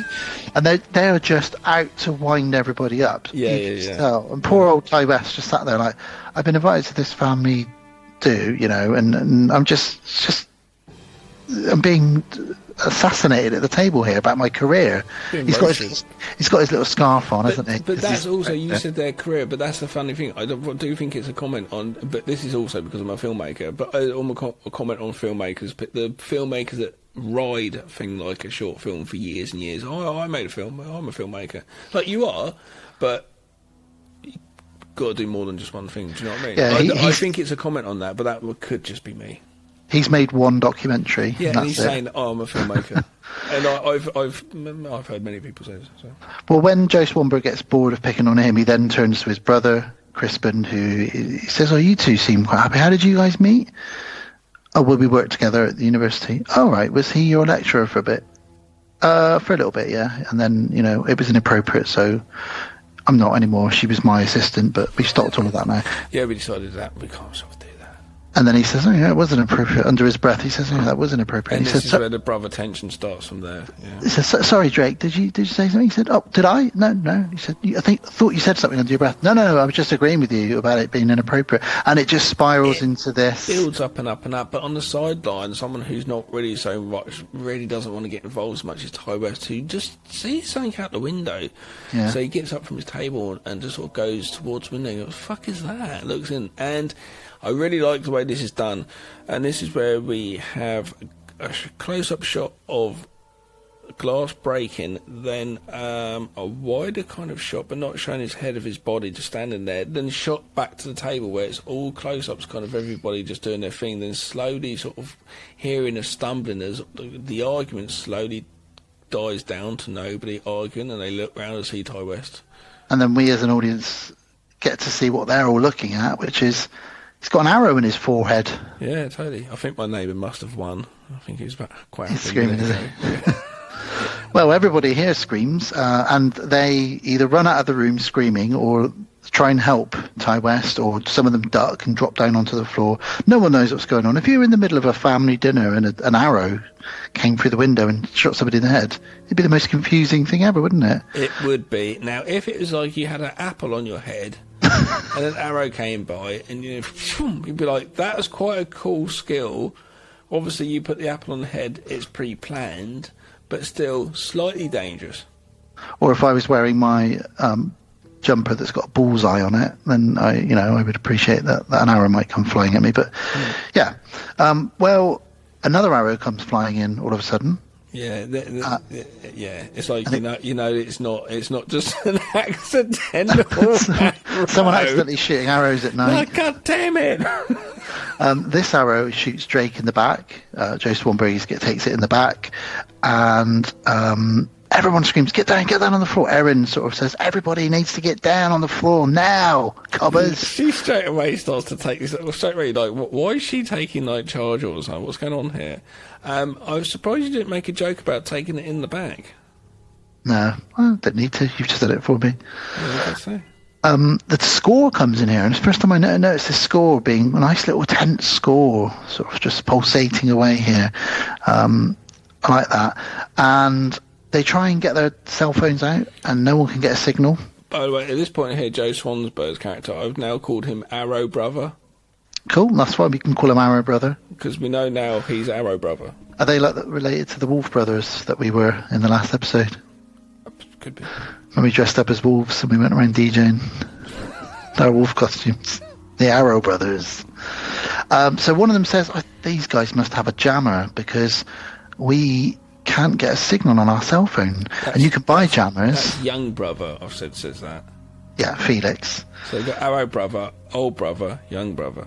So because 2 or 3 arrows have come flying through and 2 of them have been shot, Erin starts to take charge now. They're both now. not accidental arrows that someone's just happened to say, oh, sorry. So Erin starts to take charge a little bit now. She tells everybody what they need to do. Keep low. Keep low. She pick up a chair. Chairs and goes along, which is quite like, I thought, very quick thinking for all of a sudden when a situation happens, very quickly you've got to think instantly, it's not a bad idea. Because if you stand in front of a window, you're likely to get an arrow. So, yeah, they pick up these big, heavy old chairs. Chair up against your head, yeah. Yeah, and most people generally get out of the room. Erin's the last one. Yeah, I was quite impressed. Erin picks up, and an arrow actually hits her chair, but she just avoids it, chucks the chair down, and she's out of the room. So they're all in the sort of hallway of the house now. And they're trying to, what are we going to do? Someone needs to go out to the car, run out and get the car, back it up to the house, we'll all get in and we'll go. Yeah. Who's the fastest runner? And, the fastest runner is Drake, obviously says he is, but Arrow Brother, but he's got an arrow in his back. So they're giving him a load of painkillers, and he starts sort of almost passing out a bit, really. So he can't run. So in the end, Sister says, I'll do it. I'm the fastest runner. I was always really fast at track and field at high school. So what they do is Erin and the dad...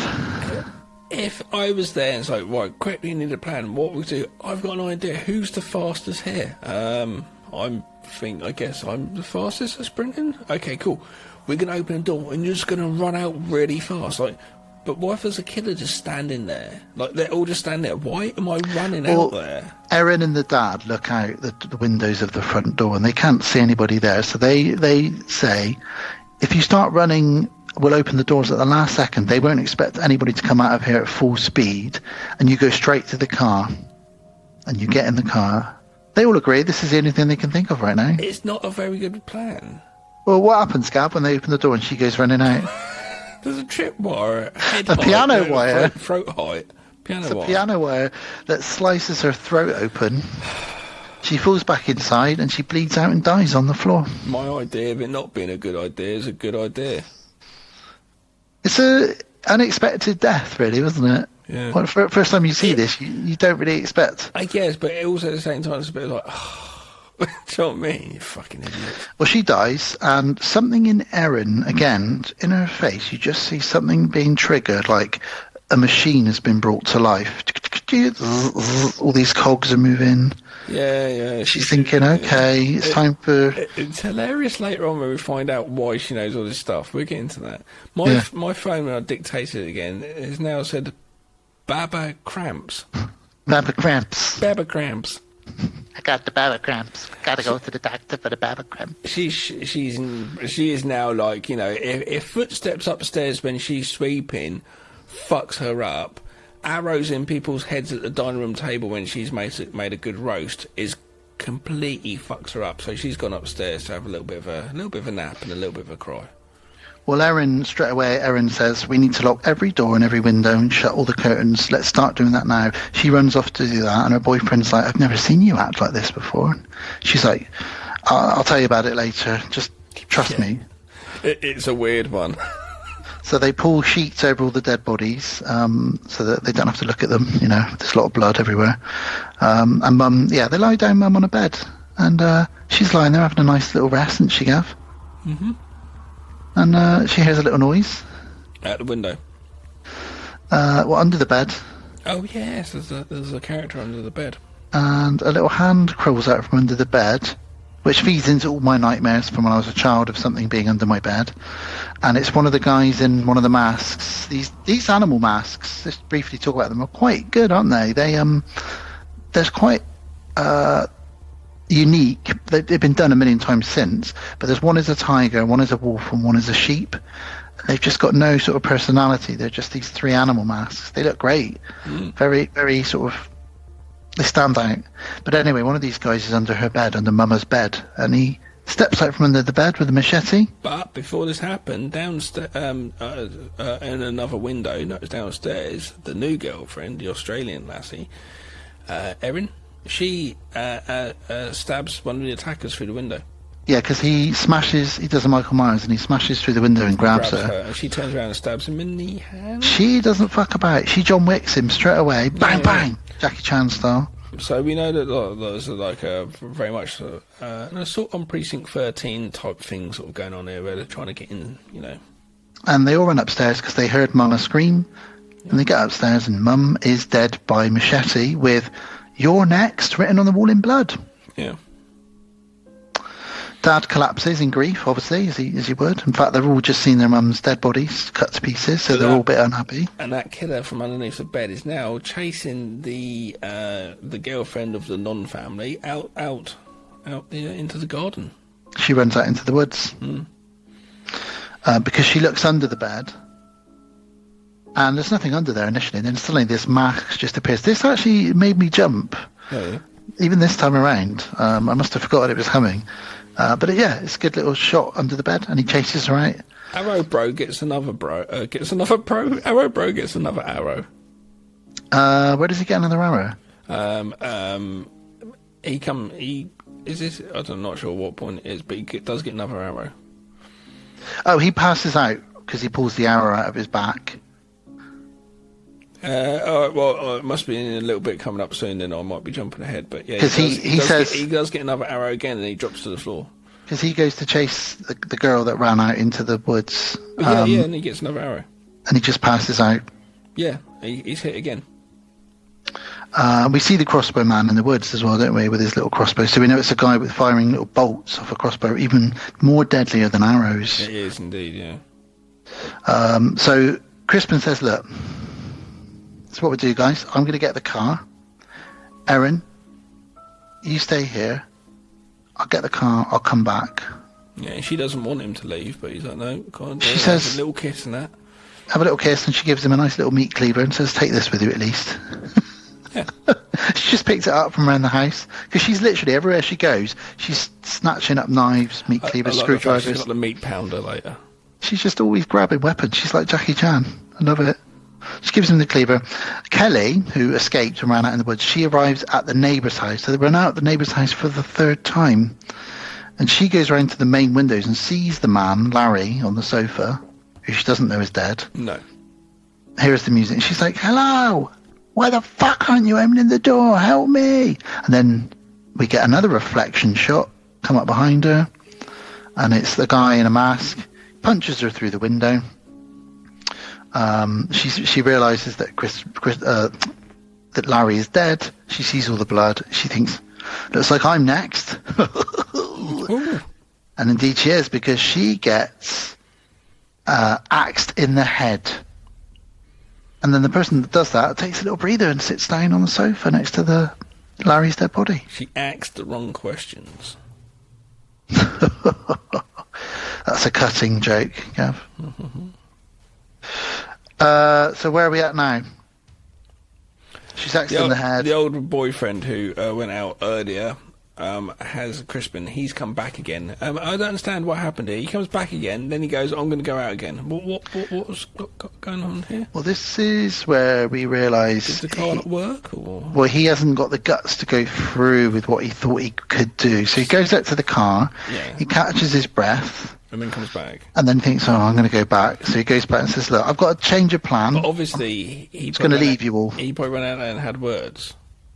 I think he just decided I can't go through this plan. With this, because obviously we're not going to tell you what's going on yet, audience. But obviously you should have watched this if you're listening. But we will tell all soon. Well, he says, look, what I've decided is, there's no one out there that I can see. So I'm going to take the car. I'm just going to go. I'm going to get somewhere with a signal. I'm going to text and get police. I'll be back with help. You guys all stay here. So Aaron's like, hang on, don't do that. I don't think you should leave. He's like, no, it's fine. I'm going to go. And he does leave. And then Aaron says to Paul, the dad, well, I think it's pretty safe to assume that at least one of them is inside the house with us. The one that killed Mum is probably still in the house. I expected at that point then Erin to be like, right, that's it, and just got on a mission to find them, but it's not the case, actually. It's Paul, the dad. He says, you saying that the person that killed my wife is still in this house? And he just vanishes, and he's on a mission to find this person upstairs. Yeah. And it's a big house, so he's got a lot of rooms to search. They move Drake's body, old Arrow Boy. They hide him behind some curtains. Yeah. Because he's passed out from all the pain. So let's just leave him there for now. We also notice that Erin is boiling about 3 giant pans of water on the stove. Again, this is a girl who's ready for action. But then later on, turns them off. Well, the one of them gets turned off. I think the power goes out, doesn't it, or something? I'm not sure, but... Okay. But I guess the plan there is, if you've got those 3 pans of boiling water and someone attacks you in the kitchen... I completely understand. It's a medieval thing of castles, just throwing it over the top. It's not, it's been going on a long time. Can you imagine the pan of boiling water in the face? Yeah. That is going to burn a bit. Well, back in the day, it'd been like meat, oil and stuff like that, Then she also opens up a drawer and just pulls out a couple of knives. Just grabs loads of knives. You're gonna Jackie Chan that and look around you and go, what can I use as a weapon?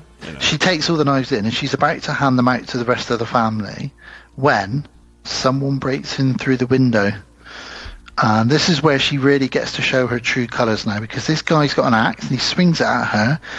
She dodges out of the way of the axe, kicks him in the balls, stands up with a meat pounder, takes him in hits him with the meat pounder in the side of the shin straight away, or his kneecap almost. So he drops to his knees. Then she comes up behind him and just starts taking him in the head.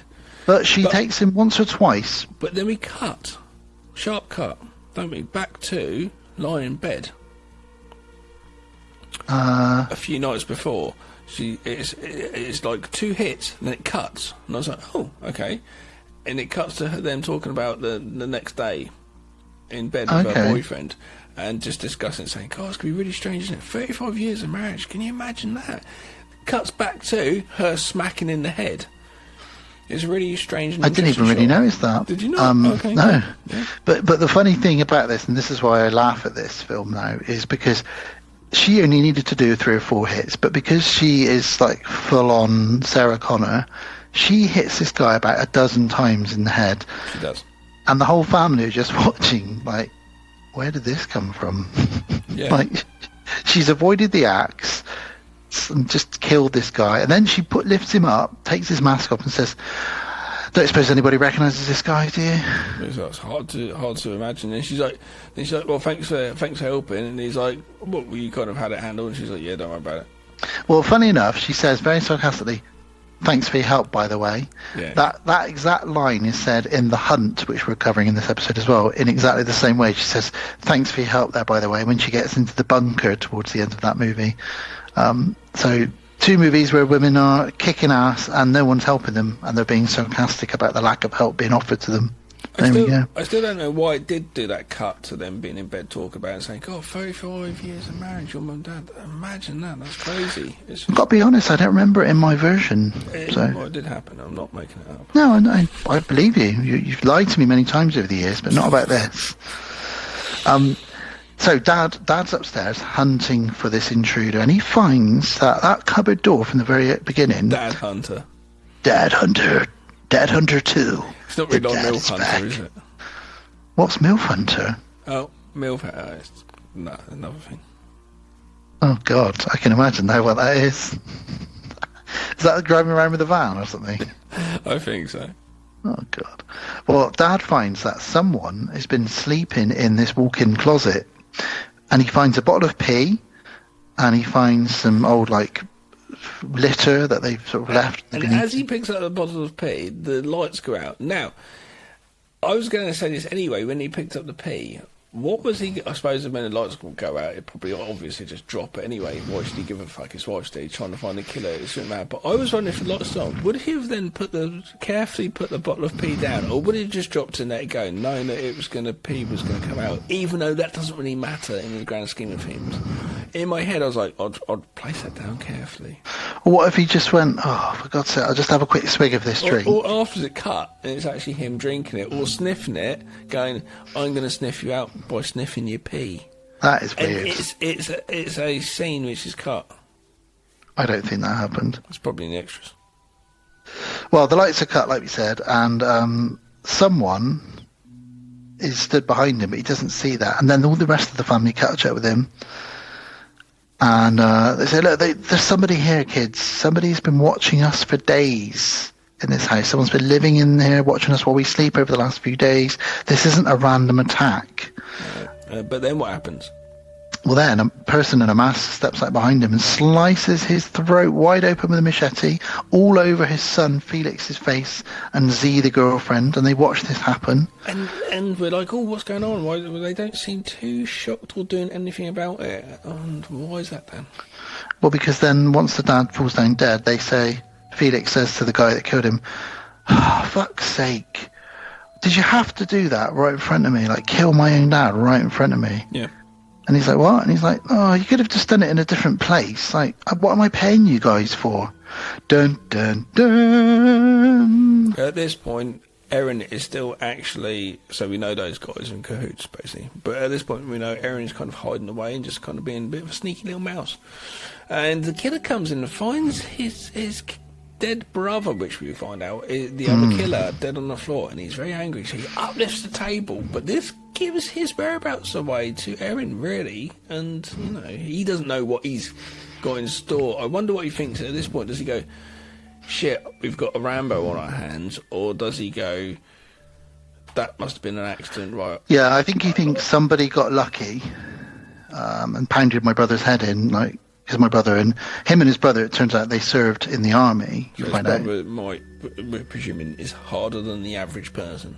Yeah, but Erin is hearing all this, and she drops a little screwdriver that she's holding, which makes a small noise. She's hiding just behind the cellar door. So she looks through the keyhole, and suddenly there's an eyeball looking back at her. Oh, it's scary. And then we get the old, I've put Jack axe through door, 'cause you know what that means. Well, we do know what Jack that is. tolerance with the axe, basically. Yeah, he starts chopping the door down with the axe, but But Arrow Bro turns up again. "Hi, he crawls out from behind the curtains, doesn't he? what's going on, guys?" Which distracts Mr. Axeman. And So enough for, Erin stabs him with a screwdriver in the back. "Oh, take it." Oh. Ooh, that was sexy. And he runs off outside And Sarah's a lucky lady, you know. And Jay Swanberg says, "What the hell just happened? Did I distract him?" And she's like, "Yeah, thanks for that." She's genuine means thanks for that. Like, you did actually distract him. Yeah. Felix, who's just watched his dad get paid for his dad to be killed in front of him, cleans up in the bathroom. He comes down and says, "Oh, Dad's upstairs. He's just having a nap. Don't worry, he's just lying down." Says, "Oh, we heard some noise downstairs, so we thought we'd stay hiding up there until it went quiet." "Oh, okay. Where's your dad?" "He's having a little lie down." "Yeah, he fucking is." What's going upstairs? Little holiday up there. Well, you know, you're watching together. You're having some sandwiches.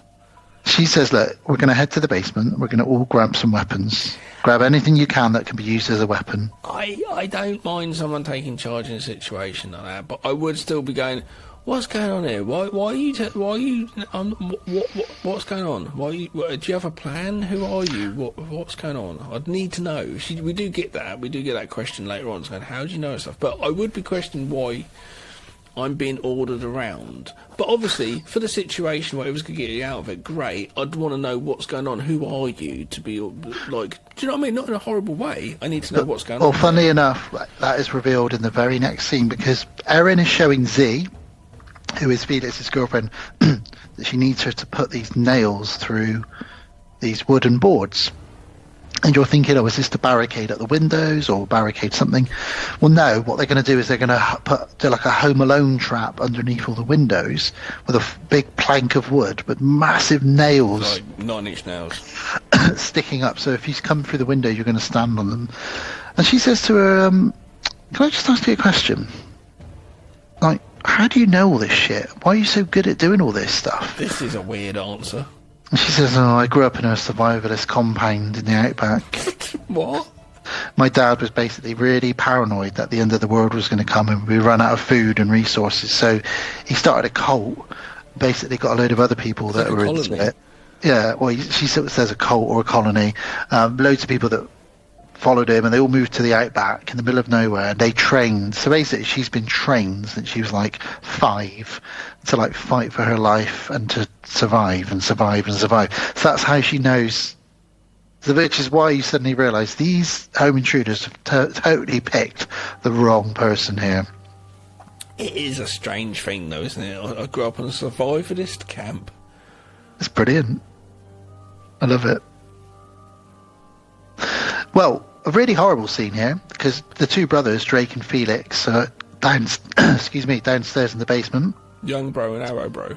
Yeah, young bro and Arrow bro, and they're chatting away. And Felix just stabs his brother, doesn't he? Pretty much. And that doesn't kill him, so what does he do, Gav? As a young bro stabs Arrow bro. Arrow bro's just not having a good time. I don't know, what does he do? He stabs him once with a screwdriver. Nothing happens. Grabs another tool and stabs him again. And he ends up picking up 6 different tools and sticking them all in his brother. And then he just says, "Will you just die already? This is hard enough for me as it is." Oh, diddums. Oh, poor guy. Just going to have a drink a sec. That's all right, you do that. They would, you know... Sarah and I plug for the High Strangeness podcast, a bit true crime and weird, strange things. We do cover true crime and things like this. There's no way. My feelings. There's no way. There's no way. My feelings are that these two would get away with this, hiring these people to come and do this, which we're going to find out, and then get away with it because of all the DNA and things. It's just no way you can explain all this unless they're going to try and pull a scream. And at the end of it, say, right, stab us as well. Do you know what I mean? Yeah, well... I don't think they'd get away with it. It's too complex, that situation. If they lock that down, they start looking at everything and be like, this does not add up.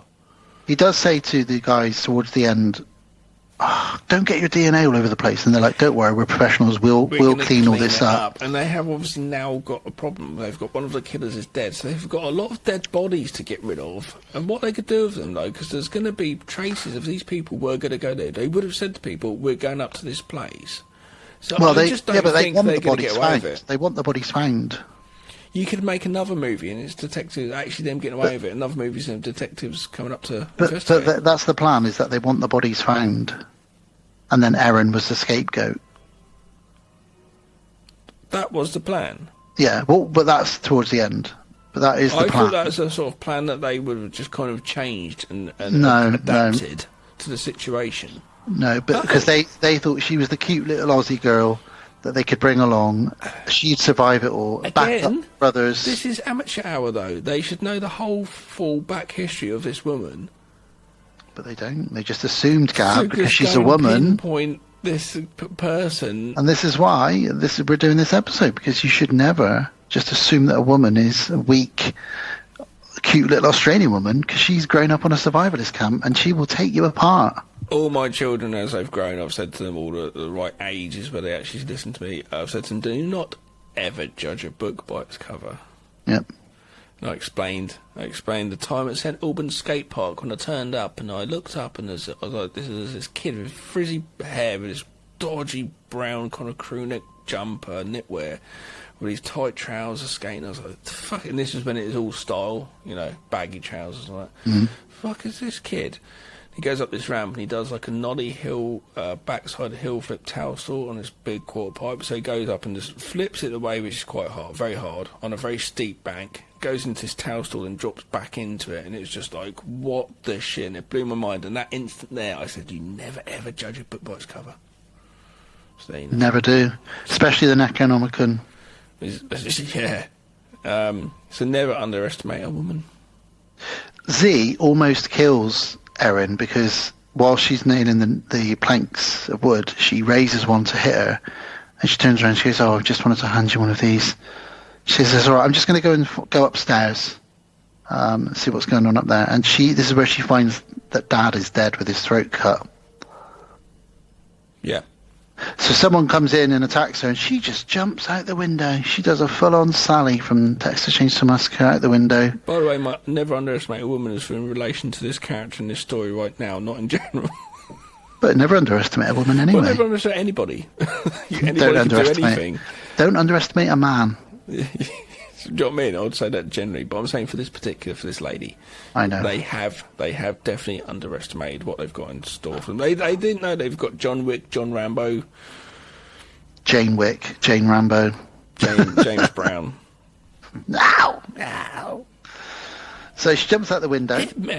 She gets a slice of glass in her leg, and she goes and hides in the bushes, and she pulls the glass out of her leg, which is very painful. She sees the screwdriver. Wait, though, because that's some great sound effects.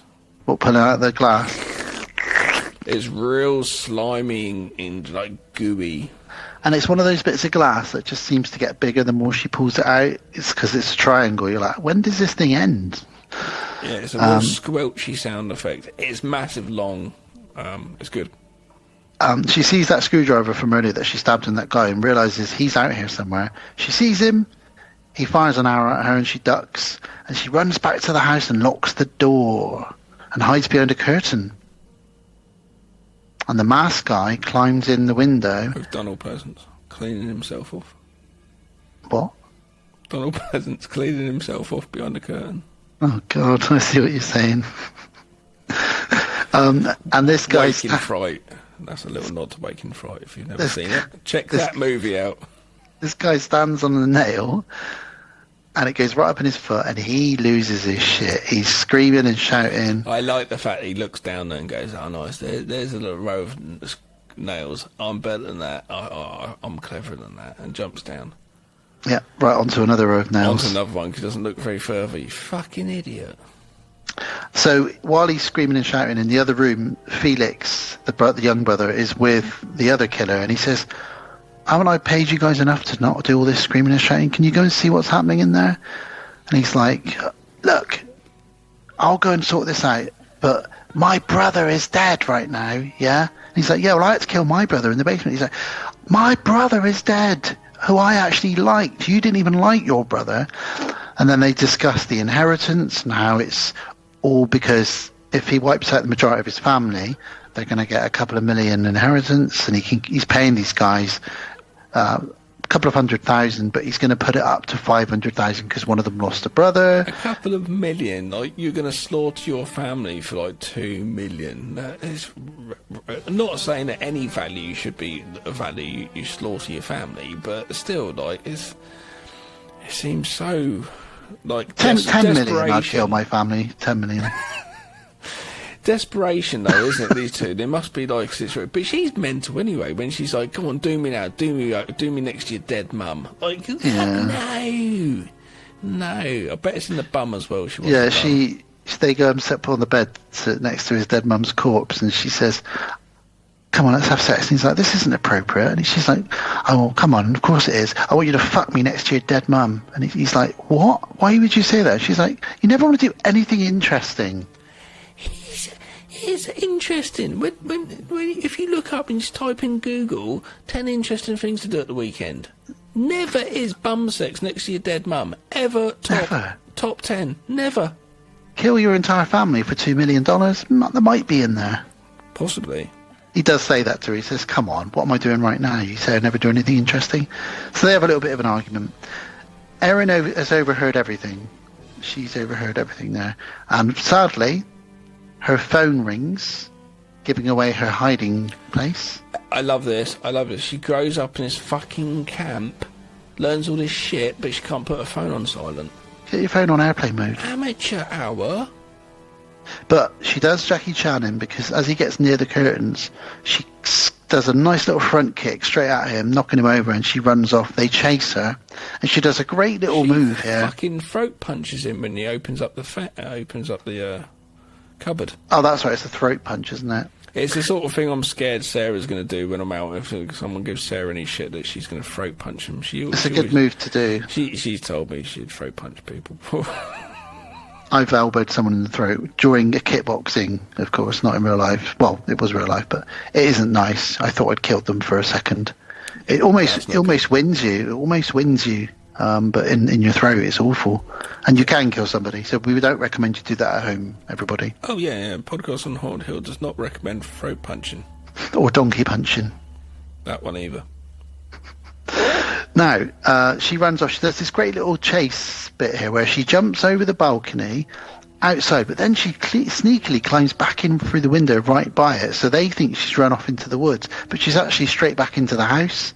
So she's in control. She knows exactly the best things to do. I love it.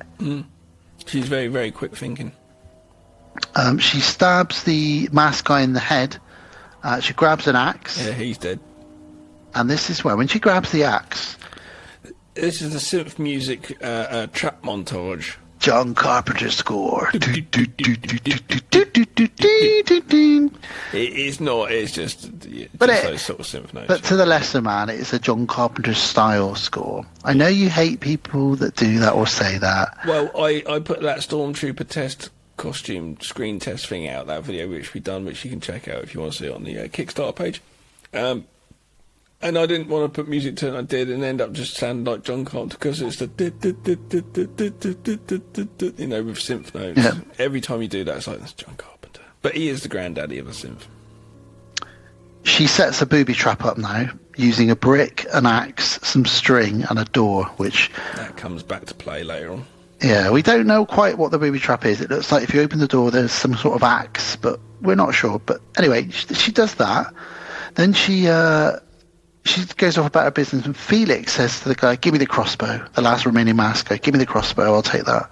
And he says, "You've only got 2 shots with it, mind, so make them count if you see her." And he's like, "Of course I'm going to make it a shot." He sees her, he shoots twice and misses both times. He says, I'm sure I got her. And they climb in through the window, don't they? And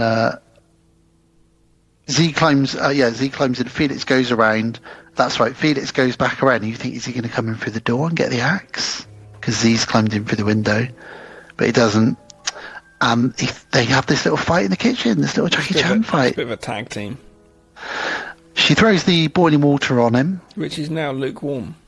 Doesn't do anything. Yeah. But she does use another kitchen implement, doesn't she? Because it wasn't called lukewarm. I hope so. A wrapper.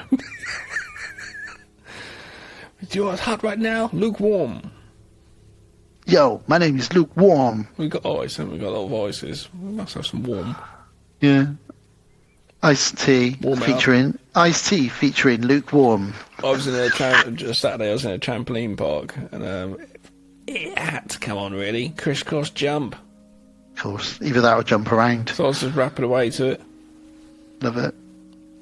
Well, she uses another kitchen implement on Felix, Yep. a blender. On top of the head, and then actually plugs it in. Well, first of all, she smashes it over his head, so he's knocked down on the ground. He's not happy, yeah, because his Then blade's into his head. Then she rams the blade into the top of his head, and this is a bit of a brain dead move. It's an upside down blender, yeah, but it doesn't go the gore like Brain did. But yeah, No, it could have done, but she plugs it in, it churns his brain into mush, and then she turns around to face Z. and just puts a knife in her head. It's top of her head. Job done. Then she sits down and has a little breather next to them. Everyone's dead. They're all dead. Zed's dead. But then we Well- get the boyfriend ringing up. Her boyfriend rings up her other brother and says, "Is it done? I can hear you breathing on the phone." Because she doesn't answer. She grabs Felix's phone Yeah. and he says, "Is it done? Are they all dead? I'm sorry that I chickened out. I just couldn't, seeing all that blood. I'm a pacifist. I just can't deal with it, especially when Mum was killed. But is it done? Are we going to get the money?" He walks in. He says, I'm coming in. Walks in the house and he sees Erin holding the phone, and he knows the jig is up. Yep. So he spills his guts. He says, "Look, you were supposed to be the innocent survivor. We never wanted you dead. We didn't know you could be. You were really fucking good at killing people. Who knew? It's a weird thing to be good at. Who knew?" He actually says, who knew? You were supposed to be the witness that we could use. So, we're going to get so much money, baby. We're broke. Come on. And I could even propose to you. We can go to holiday in France. And he throws every trick in the book at her to try and sort of... It is a weird thing to be good at, killing people, because it's not something you can bring into play very often. What are your party tricks, Gav? Kill. Can take down 7 or 8 guys in one go with any instruments that I find in the kitchen. My brain can work at super speeds to do that, but that is literally the only skill I've got.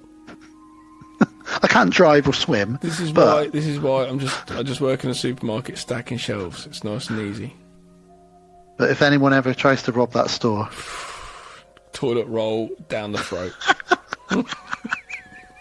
Quilted. So he reveals the plan, and for a second you're like, she clearly isn't going to go with his plan. Well, no, she isn't, because she stabs him in the neck, Yeah. and then she stabs him in the eye. But Night of the Living Dead, Yep, she is shot by a cop. it does make sense. Cop looks and says that, and I was like, oh no! This is one point I'm like, don't say that they're going to pin it all on her, but then you think about it more, and you've got those killers in there. They're going to somehow go back and check out there's a relationship between the killer and that younger brother. They would find something. There'd be a paper trail. Also, Erin isn't dead. She sort of starts crawling And away a she's little gonna bit. have no paper trail of those guys. So. The cop goes back and he radios in. He's like, there is a goddamn bloodbath in here. I need reinforcements, as many cops as possible. Send everybody! I'm gonna send Chuck Norris. So I'm going to go in now and go and survey the situation. He opens the door and Erin says, "No!" And the axe trap happens, and splat, the title, "Your neck," splats all over the screen, and the cop's dead, and we don't know what happens. It doesn't matter, because we've all had a fun ride. Yay!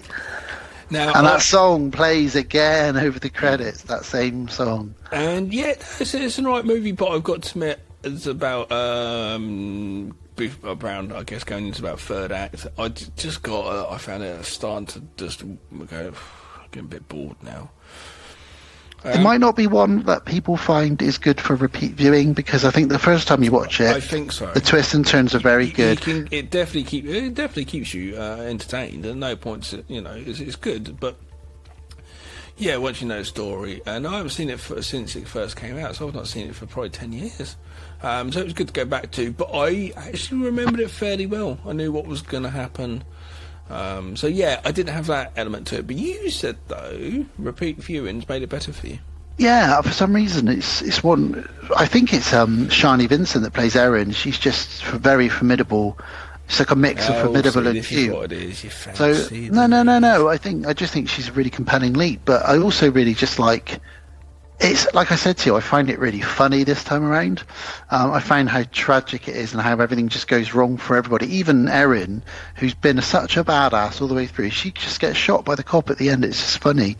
But I do really rate this movie. It's probably my favourite Wingard movie.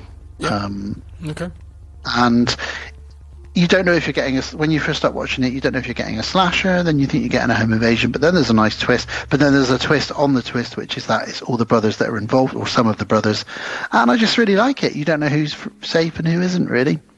Original, very original. Whatever you might think about it is very original.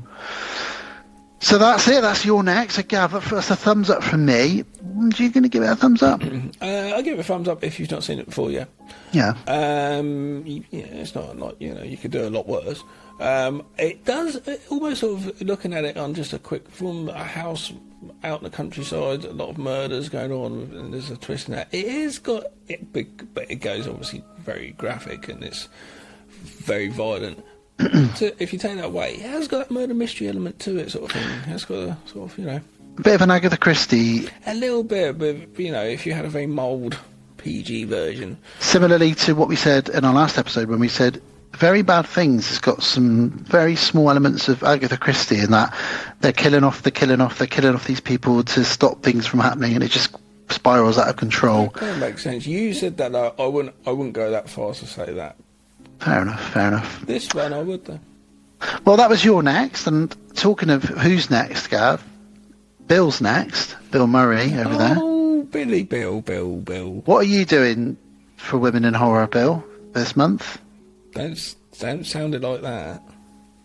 Oh, right, he's contacting Sigourney. Well, that makes sense. Oh, fair enough. That's cool. Yeah, well, she was in both our lists, so that's fantastic. Have you done any horror movies, Bill? Scrooged, yeah. Ghostbusters, yep, definitely. He's not really a woman in horror, though, is he? He's not, Bill. You're not a woman in horror. We've told you this. No, it doesn't matter if you tuck it between your legs. Oh, my God. This isn't Silence of the Lambs. I didn't think I'd ever see Bill Murray do the Silence of the Lambs. Jesus Christ. Right, Bill. No, I don't want to fuck you. Stop saying that. Oh. No, I don't care if you'd fuck yourself. We wouldn't. Bill, take us in to World of the Strange, please. Hi, welcome back to World of the Strange.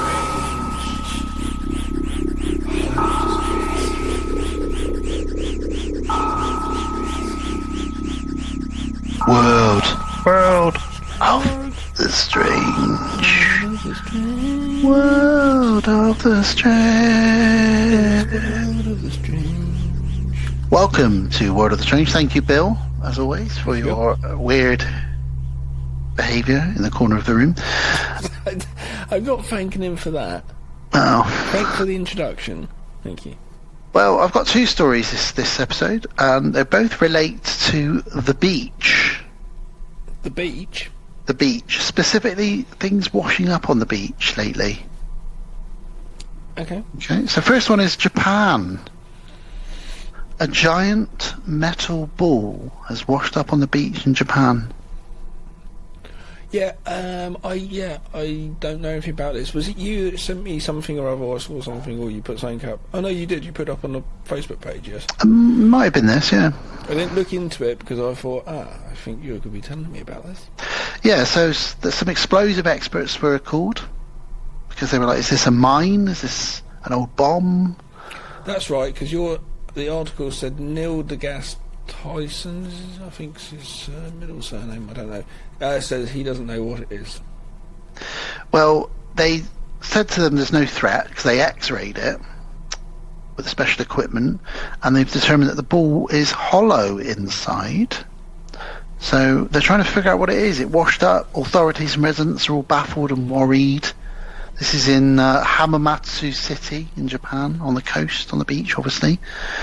Police there scrambling because people were coming over and sort of patting it, trying to find out what it was. Well, shouldn't probably pat it if it's a mine. No. It's a 1.5 meter diameter, washed up on Ensu Beach, and they're trying to figure out what this thing is. Where's it come from? What's it made of? They think it's metal.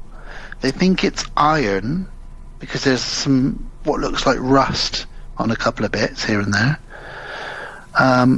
But other than that, they've no idea what this is, Gav. What is this giant metal ball? I don't know. If they start stipulating it's alien origin, then is this going back to my theory from last time of just it being a bit of a look over here, guys? We're doing something over here. Well, some people are saying, is this coming from another surveillance balloon? You know, another balloon that's been dropped. But there are a lot of people that say it's come from space. Some people are saying it could be debris from a satellite or from space that landed in the sea and then washed up on the beach. So that is something it could be. But because of its very round and hollow nature, people are saying it's potentially man-made and from a balloon or a weather balloon or meteorological balloon or something that somebody just lost and it landed in the sea, but the Japanese authorities are working on it to find out where it came from. So let's discuss theories. Do you think there's two of these balls and a great big dick as well floating around in the sea? There's not anything I was going to come up with. You were going to come up with a dick. Moby Dick. I don't know. What could it be? It's okay. A, weather balloon. B, aliens, or alien origin, or from a space, whatever. Not specifically aliens, but just something from outside of our planet. C, a decoy. D, a hoax. E, a joke. Fuck knows. I don't know. Where is it now? What do they need to do? It's still on the beach. They just want to move it now and then just take it off. And now they've checked it's not explosive. They're going to move it from the beach and then just take it to a lab and study what it is. It'll probably say like made in Japan or something on it, and they'll figure out what it is. But to me, it looks like one of those big balls that you get on a wrecking crane. You know, those ones that you smash into a building. Yeah. Yeah. Is it like that? Remember that TV show Prisoner? What was it called? I'm not a number. Oh yeah. Who is number one? UFO, the prisoner. Yeah, no, one of those. Prisoner. Another one you mean? Prisoner number something or other, wasn't it? Yeah. Yeah, it's like that when the little ball would chase them when they tried to get away. Yeah, or maybe it's one of the balls. Maybe it's the granddaddy of the balls from Phantasm. The ball granddaddy. The ball daddy. I was about to say the ball daddy. I'm your ball daddy. That guy in it's the ball daddy. Always been scared of that. If you run down the corridor and there's just this old guy with his floating balls being hurled towards you. Ugh. What? Well, it's worse. What's worse, that or the slimy balls coming out of the portal in Poltergeist? Yeah. We should do a podcast on different balls in movies. My slimy balls. Balls in films. Yeah. J. Lee Lewis, Great Balls of Fire. Well, the Japanese authorities are baffled, and the mystery continues. So that's the first story. Yeah. We've no idea, guys, what it is, listeners. But if you know, let us know. If we don't find anything, they've discovered it's fuck all. Yeah, they've just scrapped it in the local scrapyard. That was a load of shit. Well, the other thing to do with being washed up on the beach is in Florida.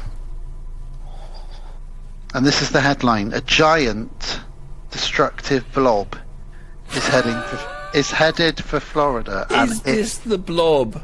And it stinks, apparently. The stinky blob. It's the sequel to the Reeker. The stinky blob. Stinky blob just sounds really bad. It does, doesn't it? So what's going on? I was at Takeaway Food you had last night. Oh, I've got a stinky blob today. Don't say that. Okay, so Florida might have something massive about to hit the beach. Don't you ever say to me, I've got a stinky blob again. Okay, I won't. Oof. Something huge is about to hit the Florida beaches. Who's saying this? Where's it come from? What's the information? Let me tell you the story, and then you'll understand. You're so impatient. You're like a little kid. Come on. Reports are Look, you know, I can times up stuff if you like the audio podcast. You can times up to 2 or 3. Talk quick. Go. There is a gargantuan blob of sargassum seaweed that's been accumulating in the Atlantic Ocean, headed for the US state of Florida, bringing with it millions of tons of stinky seaweed. Yeah. Right. Sargassum, nothing to do with an orgasm. Or sarcasm. Sargassum is a genus of brown seaweed that's found Is in that a mixture of a sarcastic orgasm? Yeah. What is shit. a sarcastic? I was when you went out on that date with Betty. That was a right sarcastic orgasm. She had a bit of a sargasm towards the end. Oh, that was good.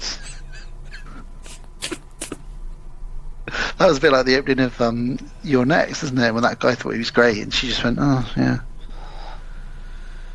Anyway, it's a type of seaweed found in tropical oceans across the globe. It forms giant clumps that sometimes form big islands and can stretch for miles, providing shelter to birds, fish, turtles, and crustaceans.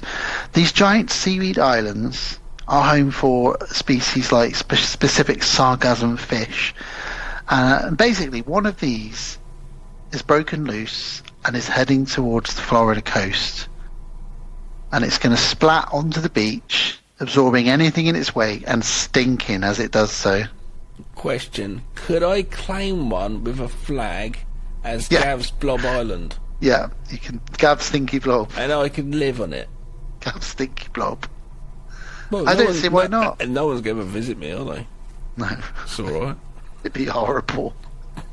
Have you smelt seaweed? Like normal seaweed smells bad anyway. Yeah.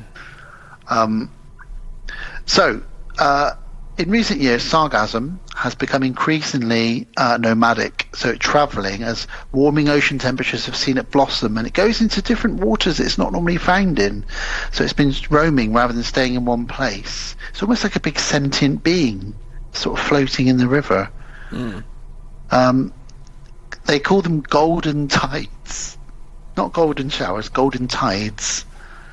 And they float around in the sea, and there's one heading towards Florida that's potentially going to be so bad because it contains hydrogen sulfide, which basically smells of rotten eggs. Yeah. That is that smell.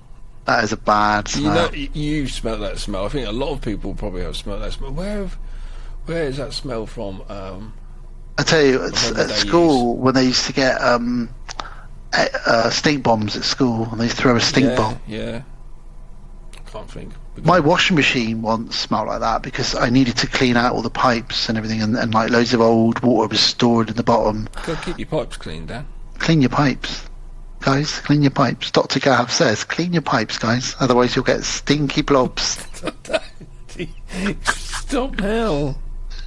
Anyway, so it smells because it decomposes. Obviously, it's floating around in the water, and the sea salt is bringing it down. So 2022 was a record-breaking year for sargassum, but 2023 might be even bigger. I'm thinking of a sarcastic orgasm. Oh yeah, that was great. Oh wow, you're so big. yeah. Wow, I've never had anything as good. I'm coming. I'm coming. You just sound like an old man who's trying to get down the stairs. Real money. Shouting to the Grandpa! postman. Real Grandpa, money. there's some biscuits here. Real monotone. I'm coming. Or Ozzy Osbourne and Sharon. So the biggest piece of sargassum currently floated in the Atlantic Ocean has doubled in 2 months. Has doubled for 2 months consecutively now. It now sits at around 8.7 million tons. So that's roughly 3,000 Olympic-sized swimming pools in one big blobby seaweed island. I could definitely claim that and build on it. And it's headed to Florida Beach. By the way, I just thought about Ozzy Osbourne then. I think of recent news of recent years, he's mentally started sort of downhill slightly. Yeah. So I didn't mean that as in a diss on that. We knew what you I meant. meant back in the day, the sort of, the I know what Ozzy you Osbourne meant. TV show. I'm coming, Sharon! I'd never disrespect Ozzy. Fucking love Ozzy. No, and we'd never disrespect Bruce Willis, who's been confirmed with dementia himself now. Yeah, Demi Moore put up a real nice Instagram post the other day with a picture of him just smiling on the beach, just sort of saying, he's deteriorated a little bit. It's literally a couple of days ago. He's deteriorated a bit more and stuff. And thank everybody for all your best wishes from the Demi Willis Moore family. Yeah, because they're very close still. Yeah. Got children together, and that was, it's nice. But anyway, back to this giant stinky blob. So yeah, this is a giant. It's the size of a shopping mall. It's heading towards the beach. What if you made a shopping mall on it? Stinky Blob Mall. Come this weekend. There's mad stinky deals. So they've interviewed the ocean rescue chief of Boynton Beach, Tom Mahadi, and he said, our beach could literally be clean and empty at 8 a.m.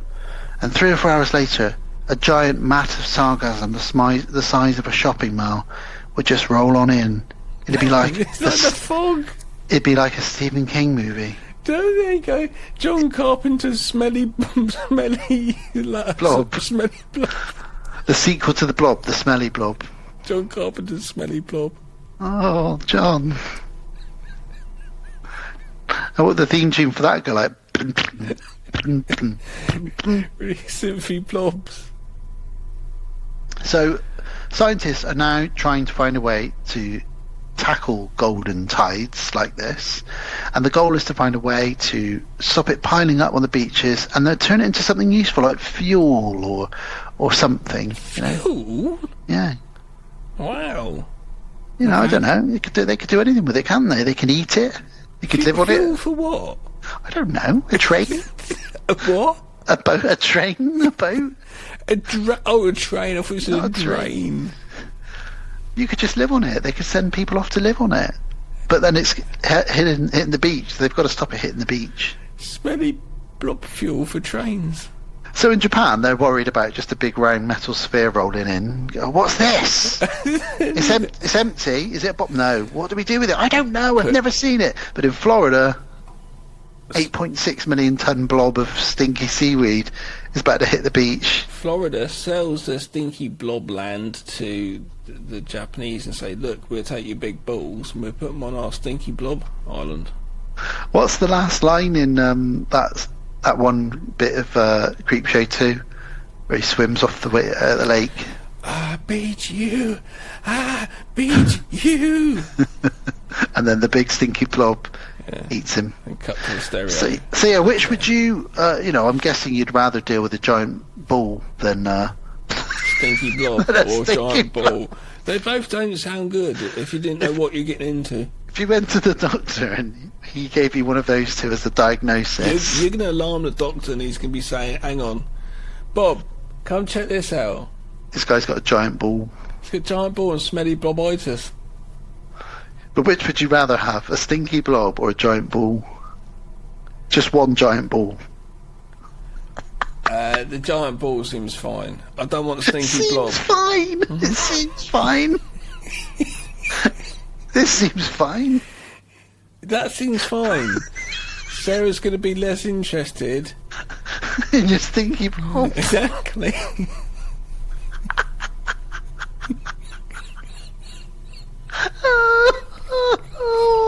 I almost wet myself then. Oh, my head hurts. My head hurts. The big ball situation seems a lot more manageable. That seems fine. It seemed fine. It was workable, wasn't it? Great. Okay, well, there we go. So everyone has got a big ball. The sexiness still there in the big ball. Yeah, you haven't got anything sexy with your big stinky blob, have you? Let's be honest. Absolutely zero. Actually, possibly less than zero.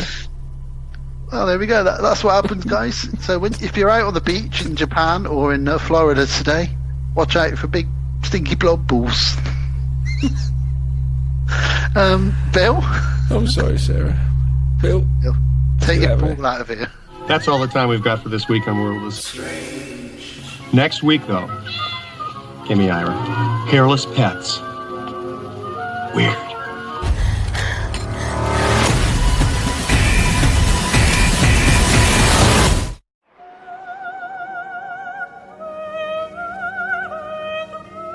Sir, how about a glass of champagne?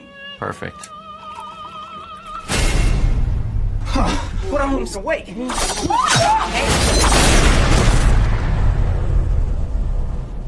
Put him in the back with the rest.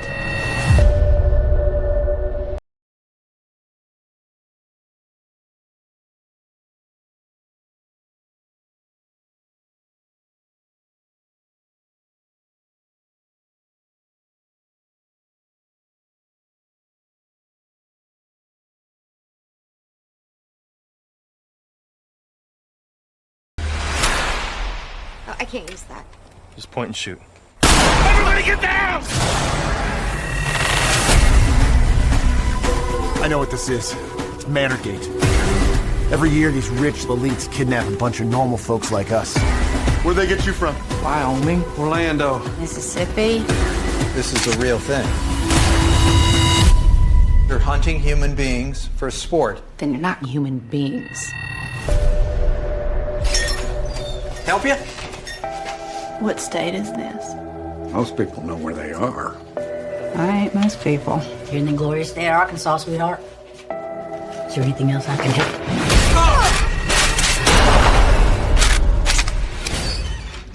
How'd you know she was lying? Because everyone is lying.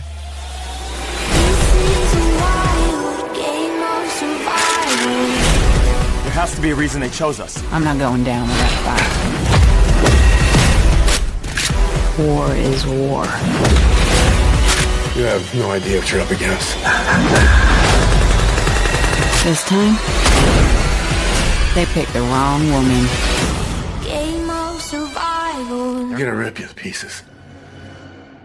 We'll see.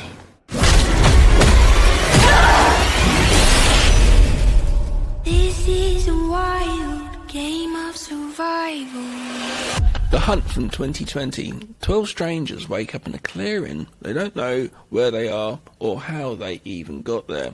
They don't know they've been chosen for a very specific purpose, the hunt. I put the word even in there. That wasn't even even in there. This is a random movie to me. It kind of came. I didn't really know much about it. I wasn't following it. If there was a big lead up to this coming out or wherever it came from, and I don't know who recommended it. But then I sort of, maybe you did actually, Dan. And a few people started saying about it, and went into it. Was this on net? It wasn't when I came to watch it. Was this originally on Netflix or something? It was originally on Netflix, yeah. And there was a big hoo-ha about it. It was almost banned because Why?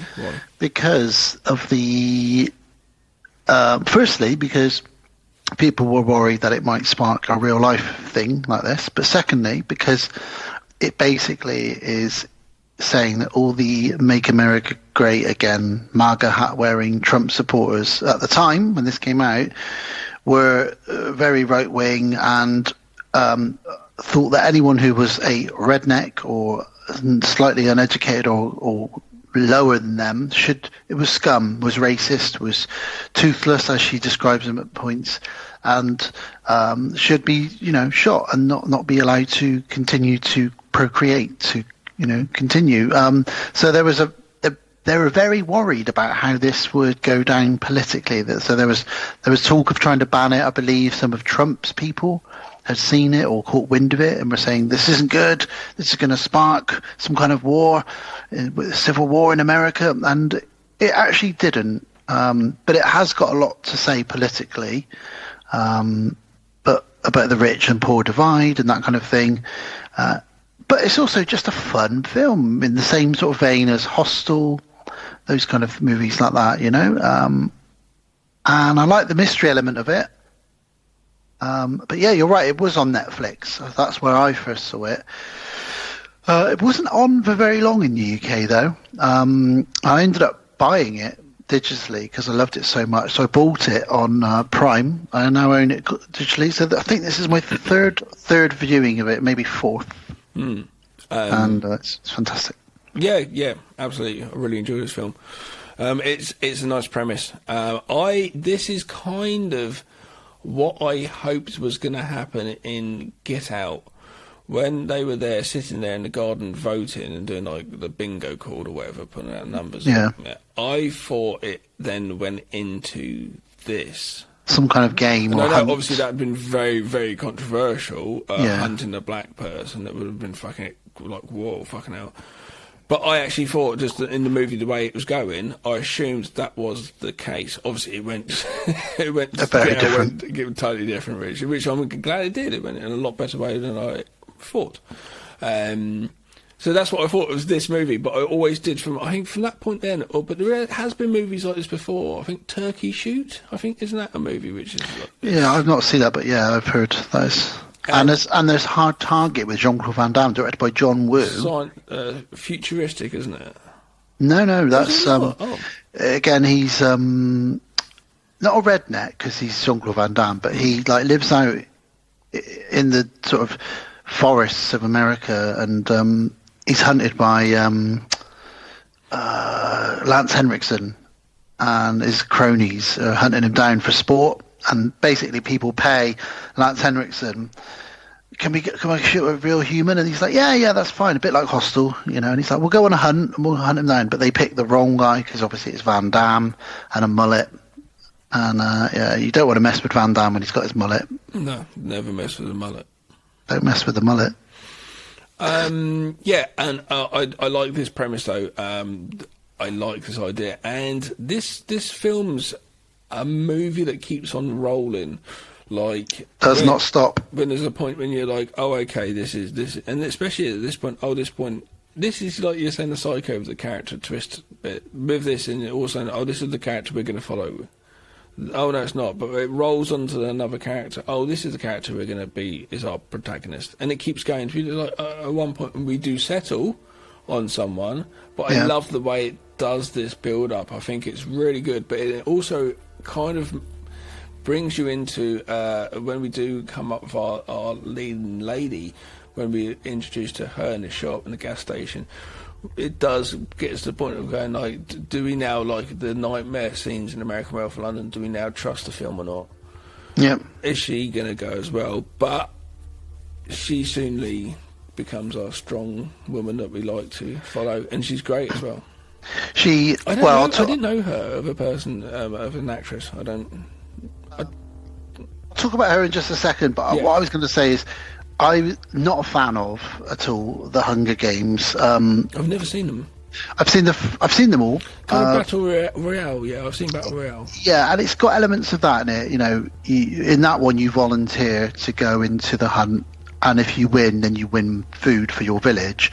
So that's what's called the Hunger Games. Whereas this one, they haven't volunteered, but it's a similar thing. They get given weapons, and it's like the Running Man as well. So we've seen these types of movie before. But this is the more realistic one. So it seems obvious, weirdly obvious that we should have seen this before. This movie, many years ago in the 80s. But yet it still feels original. I'm sure someone out there is going, there's blah blah blah, so and so.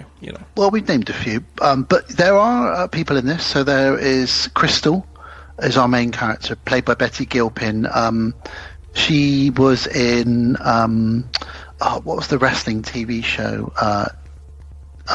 Glow, or whatever it's called. Glorious Ladies of Wrestling, or something like that. Yeah, Glamorous Ladies of Wrestling, something like that. So I've not seen her in anything. So when I watched this, I had no preconceived ideas of her. However, she ended up blowing me away with this performance because she plays this unhinged, and I'm talking eyes popping out of her head at times, almost she's like a female Nicolas Cage at times with some of the things she says and does. And yet she also, much like the character in our last movie, is a bit of a John Wick style, even more so, I would say. Particularly, she's more like Jackie Chan. She sort of grabs every gun she can. She knows how to use weapons, and it was because she was in Afghanistan in the war. But the final fight scene, which was directed by some women who directed Marvel fight scenes with people like Scarlett Johansson, so all those kung fu scenes in the Marvel movies, they directed the fight scene and choreographed that at the end of this, and you can tell because it is brutal, like a Jackie Chan fight scene, really. But it's action packed, and like you said, the other thing about this is not just about the characters that we follow die until we settle, but the movie doesn't really stop move. It feels like the opening scene, and then that scene just continues. Like it's like the movie's already going, and all of a sudden someone's just thrown us out onto it. Like, in some ways, and not to the same extent, but in some ways I feel like it's a bit like Terminator 2 in that that's this chase sequence that starts, and then after about 45 minutes, you're like, this chase is still going. In fact, I think this whole film is just going to be the chase, which Terminator 2 almost is just a chase for 2 hours, you know. It's like that, and which I love, and it doesn't outstay its welcome, and there are breaks. After a while, you do get some break. It's funny, I was just looking at the cast list, and there's the names. They've just got one's called Yoga Pants, one's called Target. One of them, though, is called Vanilla Nice. Yeah, that's the guy in the hoodie, Vanilla Nice. So they all get named by Hilary Swank, who is the leader of this sort of group of people who hunt. But yeah, they all get funny names. Staten Island, Shut the Fuck Up Gary, Yoga Pants, Don, Vanilla Nice is probably my favourite. Gav, this cast contains one of our buddies, Dennis, from It's Always Sunny in Philadelphia. Yeah, I know. Kind of playing him. Always playing Dennis. That's all you need, though, really, isn't it? Smarmy, horrible man. So it's fun to see him in it. It's also got the dude that was in My Name is Earl, Ethan Suplee. Yep. I never watched that show, but I definitely know him, and I've seen him other things as well. Really good show until it just goes into seasons of them in prison. And I remember that, actually. I remember seeing clips of that. And it's just a bit, I don't know, it kind of loses it. What put me off of that is that I heard that Jason Lee is a Scientologist, and the whole thing is about Scientology. Oh, I wouldn't really thought of that. But the thing is, I love Jason Lee because he's a skater, and I do follow him still. Ethan Suplee, I think, is a Scientologist as well.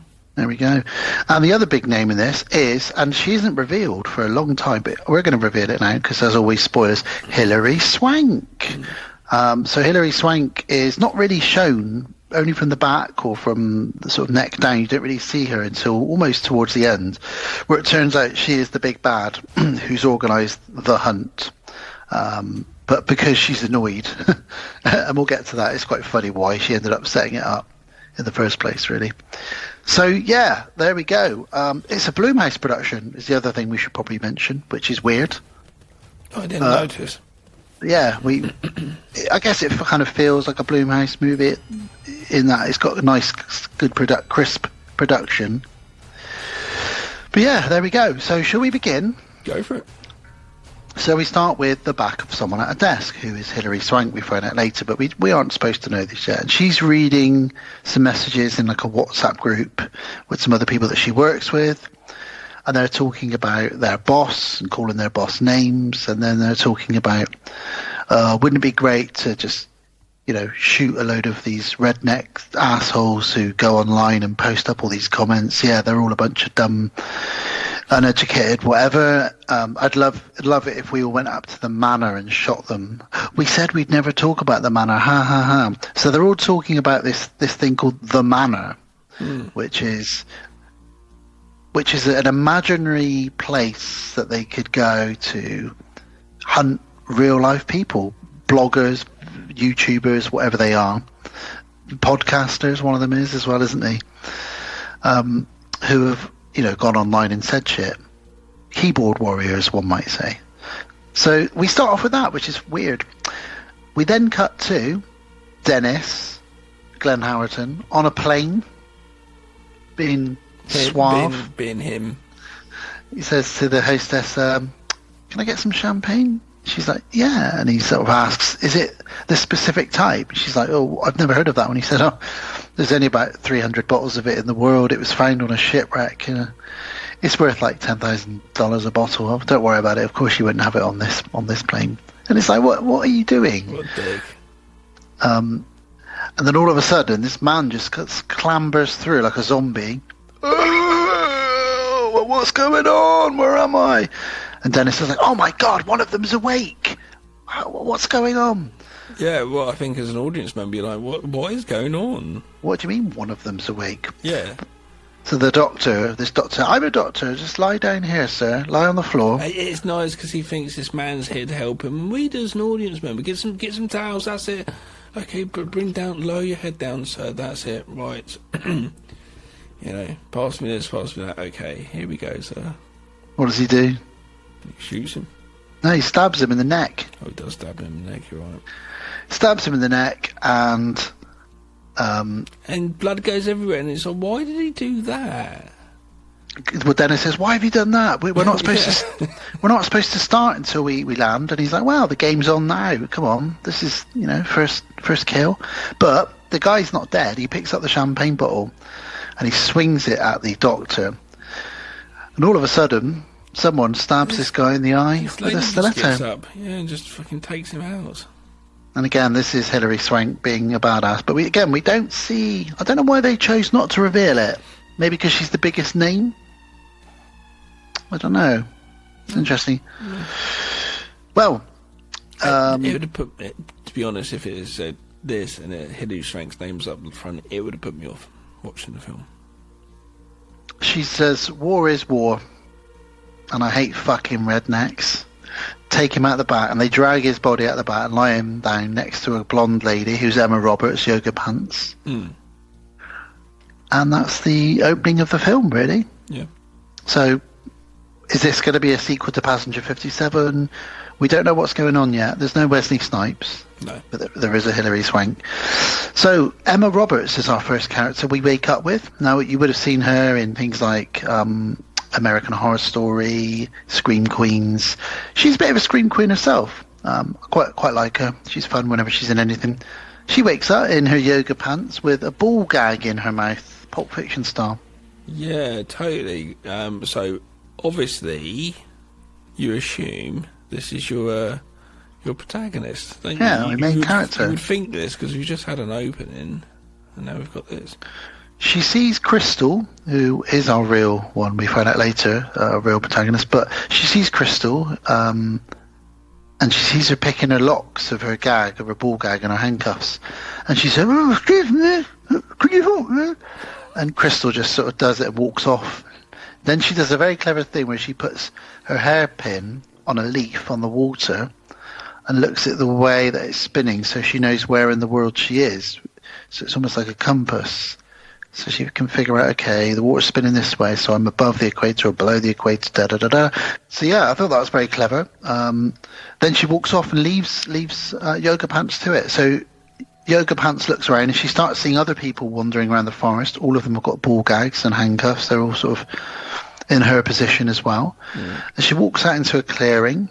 And there's a great big box in the middle of the clearing. It's really weird because there's basically like this big massive field. And it's just really out in the open. It's just like they're just all there. And it's like, what the on earth? If you imagine that, you're waking up like, what on earth are we doing here? It's so weird, but it would be really scary, especially if like the ball gags. But these are all people, there's 12 of them. These are all people that are people who think the same way. They're all conspiracy theorists, Twitterers, podcasters. They all think that everyone's out to get everybody. They've got all these theories. So some of them start tuning into what the situation potentially is already. Some of them are like, oh, I knew this was coming. I always knew this would happen. I always knew this was a real thing. But one of the guys goes up to the crate and he starts to sort of, because there's a crowbar conveniently left next to the crate, isn't there?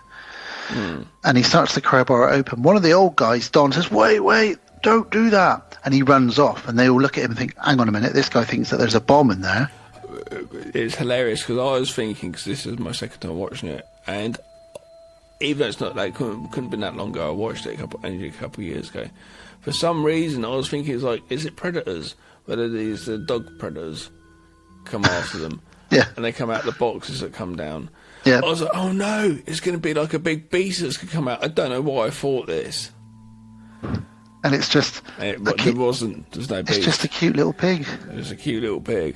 With a shirt on. Yeah, it's quite funny because there's a lot of tension because they're all like, fuck this, and they'll get back, and this one guy's like, oh, I'm going to fucking go for it, which is ballsy, to be fair. And looks at the crate and looks in, because I thought it was going to be something growling at him or something. I've seen too many sort of tiger type movies. And Yeah, as a little pig comes out, but then this put out this big, massive red tool. It's basically a tool like a weapons rack almost. Yeah, on both sides. They put it out on wheels, this big red one, and it's full of guns and weapons. Guns, knives, crossbows, grenades, axes. That does make you go, "This is a game. We're in a game." If you're quickly looking at your situation, it's like, we're in a game, absolutely. Especially they find out that in a minute, don't they? Well, before they find out, Emma Yoga Pants Roberts also finds a key in a little envelope, which she realises is the key to all the ball gags and handcuffs. So she finds it. So we still think that she's our protagonist, by the way. So she unlocks. Oh, thank you! And everyone starts getting unlocked. That's great. Then they start handing out the guns. Imagine if this was set in England. They'd put out the guns thing, and everyone'd be like, "What the fuck do you do with that?" And it'd be a lot of people, the first time ever holding guns. Yeah, because some of these people are like, they're just like, I own 8 guns. I know how to use guns. Yeah, it's like definitely 50% of them have probably shot guns before, of that a lot. Imagine if it wasn't England, you might have 1 or 2 people who like, one. Well, you probably would. It wouldn't even be guns in England. There'd be a few farmers' shotguns, but it would be like a frying pan. But imagine if it was though. Nobody would know what to do with them. They just wouldn't know how to work them. Yoga Pants doesn't know what to do. She says, I don't know what to do. I've never held a gun before. And the old guy, Don, says, okay, here's what you do. Can you wiggle your finger? Great. If you can wiggle your finger, you can pull a trigger. You just point that end. I love the fact that that's the mentality of weapons there. If you can wiggle your finger, by that guy, just wiggle your finger, then that's how you use a gun. It should be more thought going to this. Come on. There should be safety aspects. Let's think about safety aspects. Well, as they start handing out the guns, someone starts shooting at them. Pew, pew, and there's a bunker on the hill in the distance. Pew, pew. So the Yoga Pants, because that is actually her character name, it's not just us defining her as that, crouches down, and there's a fella. He looks kind of like a leading type guy, kind of looks like a leader of a computer game or something, doesn't he? Yeah. And he says, she's like, oh my god, blah, blah, blah, what's going on? He says, like, stick with me, we'll get through this. She's like, okay. Her head gets blown off. Explodes in front of him, all over him. Yeah. So it leads on to him, as now our camera's going to follow this guy. It's like that movie, 1917? Well, they've Drew Barrymore'd us, haven't they, in Scream? Yeah, essentially. She's dead, her head's blown off. But yeah, you're right. So this guy, one guy, I do love this one guy who I don't know the name of him, but he basically goes full Rambo and runs at the bunker with an automatic machine gun in each hand, going, "Rah!" And he just gets exploded by them immediately because he's firing 2 machine guns at a bunker in the distance, and they've got like a sniper rifle. They just take him out straight away. He tries. Bless. So we've already lost 2 of the 12. Well, I love the girl next that falls down. She runs off and she falls, and the guy who looks like a leading man follows her, and he looks down and she's landed in a pit of spikes, wooden spikes. Yeah. She's like, am I okay? Surprisingly though, he stops, and I thought he was going to get shot at this point. He stops, gets down, pulls her out, and then helps her. He pulls her out, he helps her, but sadly she then stands on a mine with him. He gets exploded. Yeah. And she ends up losing her everything below the waist and landing back on the spikes in the pit again. She's blown exactly back where she started. Oh, I missed that, but that's hilarious. She says to someone looks over the edge. She says, "Can you just kill me now? Kill me now!" So they give her the gun and she blows her brains out. So we had 12 people. We've lost 3 or 4 of them already now. They're all getting taken out. It's very quick. We're only 10 minutes in probably at this point. It's fantastic stuff. It's a really good, strong opening. We get to 2 or 3 of our cast now get to the edge of the field, and there's a fence with barbed wire over the top of it. And somebody says, "We need to climb this now." And he says, "Why?" And he says, "Because there's a road there, and a road leads somewhere. away from here. Great. We've got some good thinkers here. Let's do this. Let's climb the fence. So they throw their clothes on the top of the fence so they don't hurt themselves on the barbed wire. And all of a sudden, Gav, just like in You're Next, arrows. Brrr, someone gets shot with an arrow. What the fuck is going on? There's arrows flying at them now. Yeah. It's not good. This hasn't been a great 5 minutes for these guys so far, is it? Not really. So the one guy that gets shot with the arrow, he turns around and he starts running at where the arrows are coming from. We get a great shot now of the arrow sort of flying at the camera, and he sort of dodges out of the way. But he ends up getting about another 3 or 4 arrows in him. And he lands on the floor. And again, this is such black comedy. He lands on the floor, and this grenade lands next to him. And he goes, and nothing happens. Then in the background you hear, who I think is Dennis, saying, God damn it, why the fuck didn't it explode? I don't know. And then another grenade just bounces next to that one. And then in the distance you see him explode while the other 3 are escaping. It's almost got that Severance sort of sense of humour. It has, actually, hasn't it? Mm. Yeah, there is a feel to it. Especially when they find out they're in Croatia. It's similar European vibes, actually. Right. Yeah. Okay, so what's next? So they run.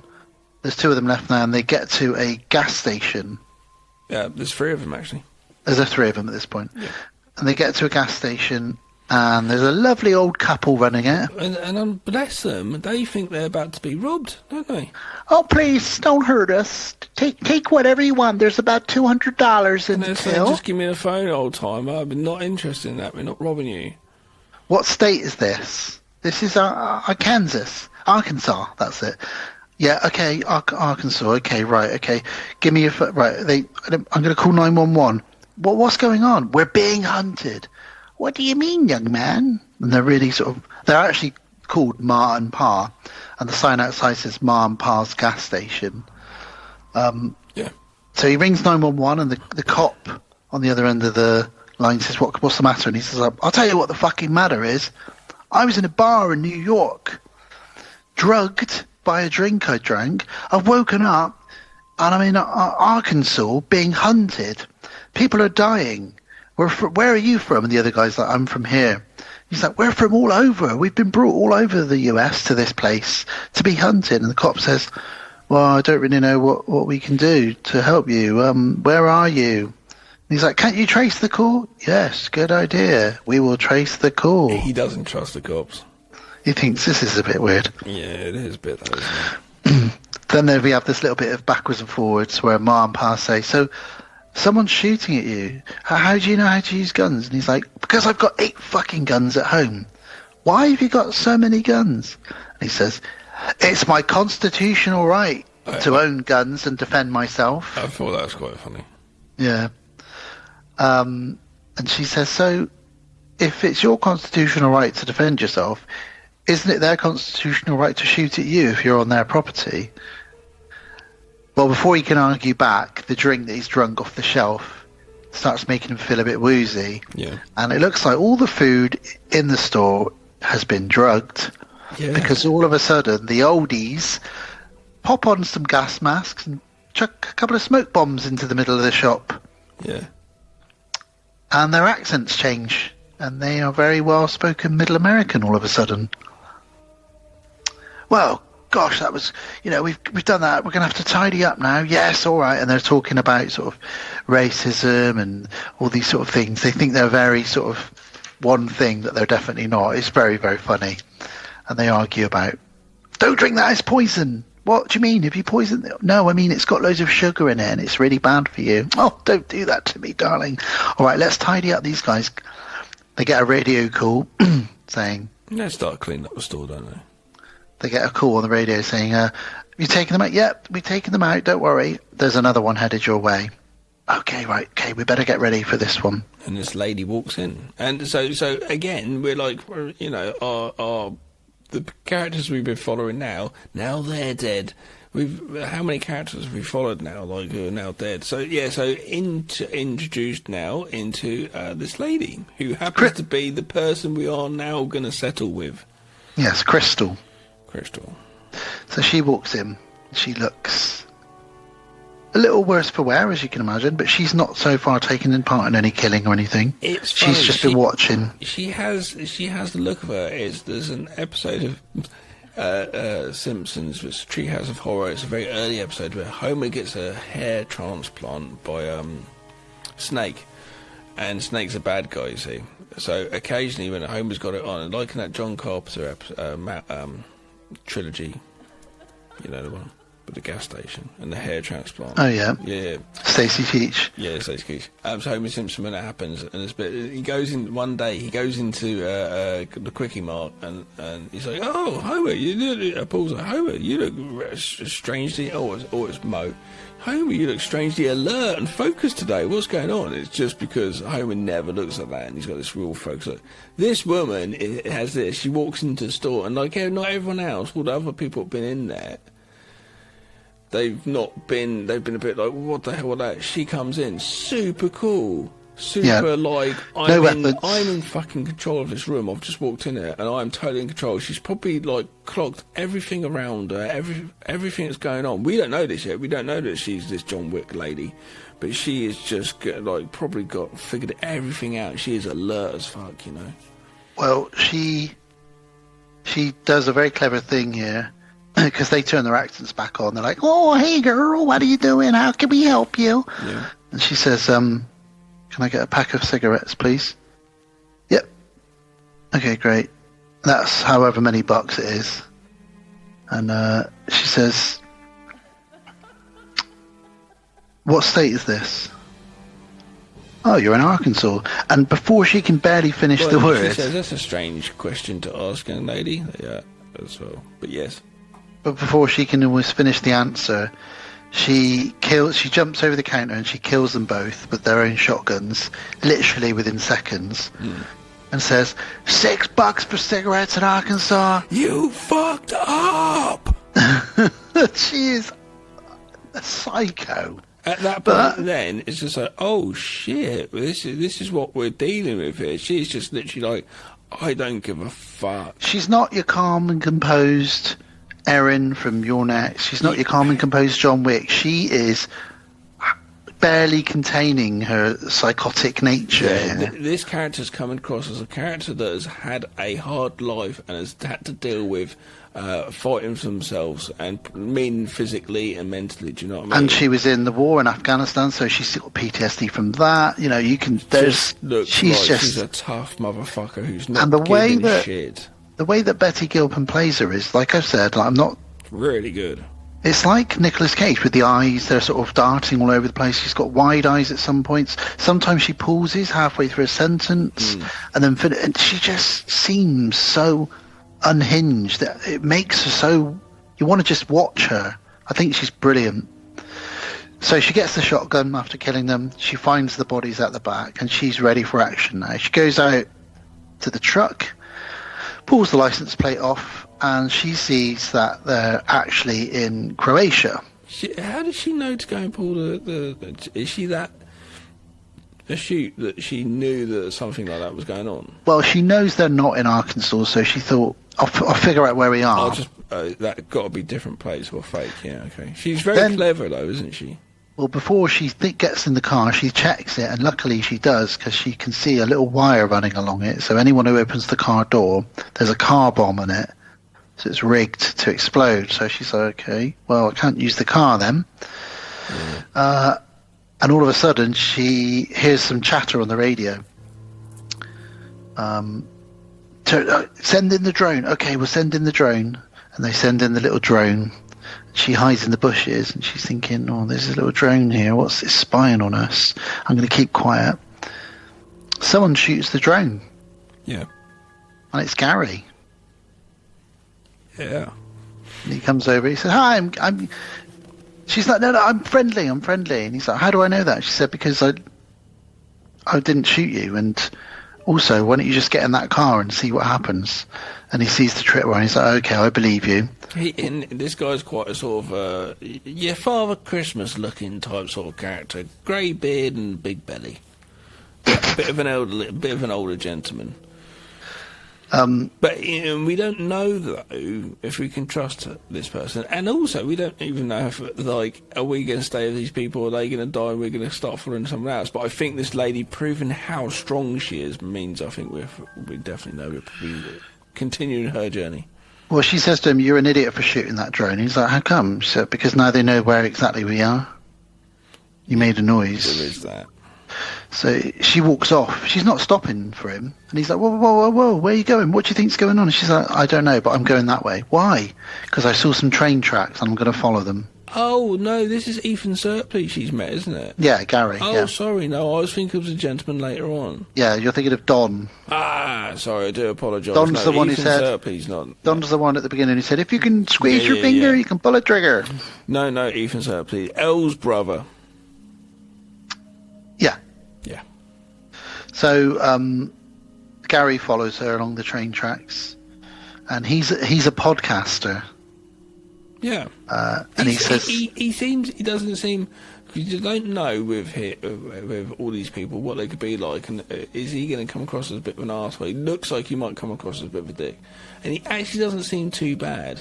No, he's just confused. So he thinks this woman knows what she's doing. I'm going to follow her along these train tracks. I think he's a bad person. I like it when she says, she doesn't even say it actually. She just goes over to the bushes and goes, "Where are you going now?" She just drops her trousers and starts peeing. But if she was in the army, she would have been doing this anyway all the time. Yeah. It's not a thing, is it? It's a situation. It's like, I need to piss. That's it. Here we go. Regardless of our sexes and what we have between our legs, I've got to still piss. She then notices that there's some vibrations on the train tracks. And a train is coming. I know straight away she gets up from doing a little pee and feels the train tracks. Like she's straight away thinking while she's peeing, like, "Oh, okay, I think I could possibly hear something. Let's actually check it." Yep, here comes the train. She says to him, "A train's going to be along in a minute. I don't know how fast you are, but we're going to be jumping on it if you're interested." I love this. So we'll start running. What? Well, there's a train coming. She obviously gets on it quite easily. Poor old Gary struggles to keep up. He's got a bit of weight on him, hasn't he? Bless him. He's a larger character. He is larger than life. But she rolls her eyes because he's sort of hanging on, running. She looks almost at the camera, rolls her eyes and thinks, "Oh, I've got to save this guy." And she pulls him on with all her might onto the train, and they're on the train, and that's fine.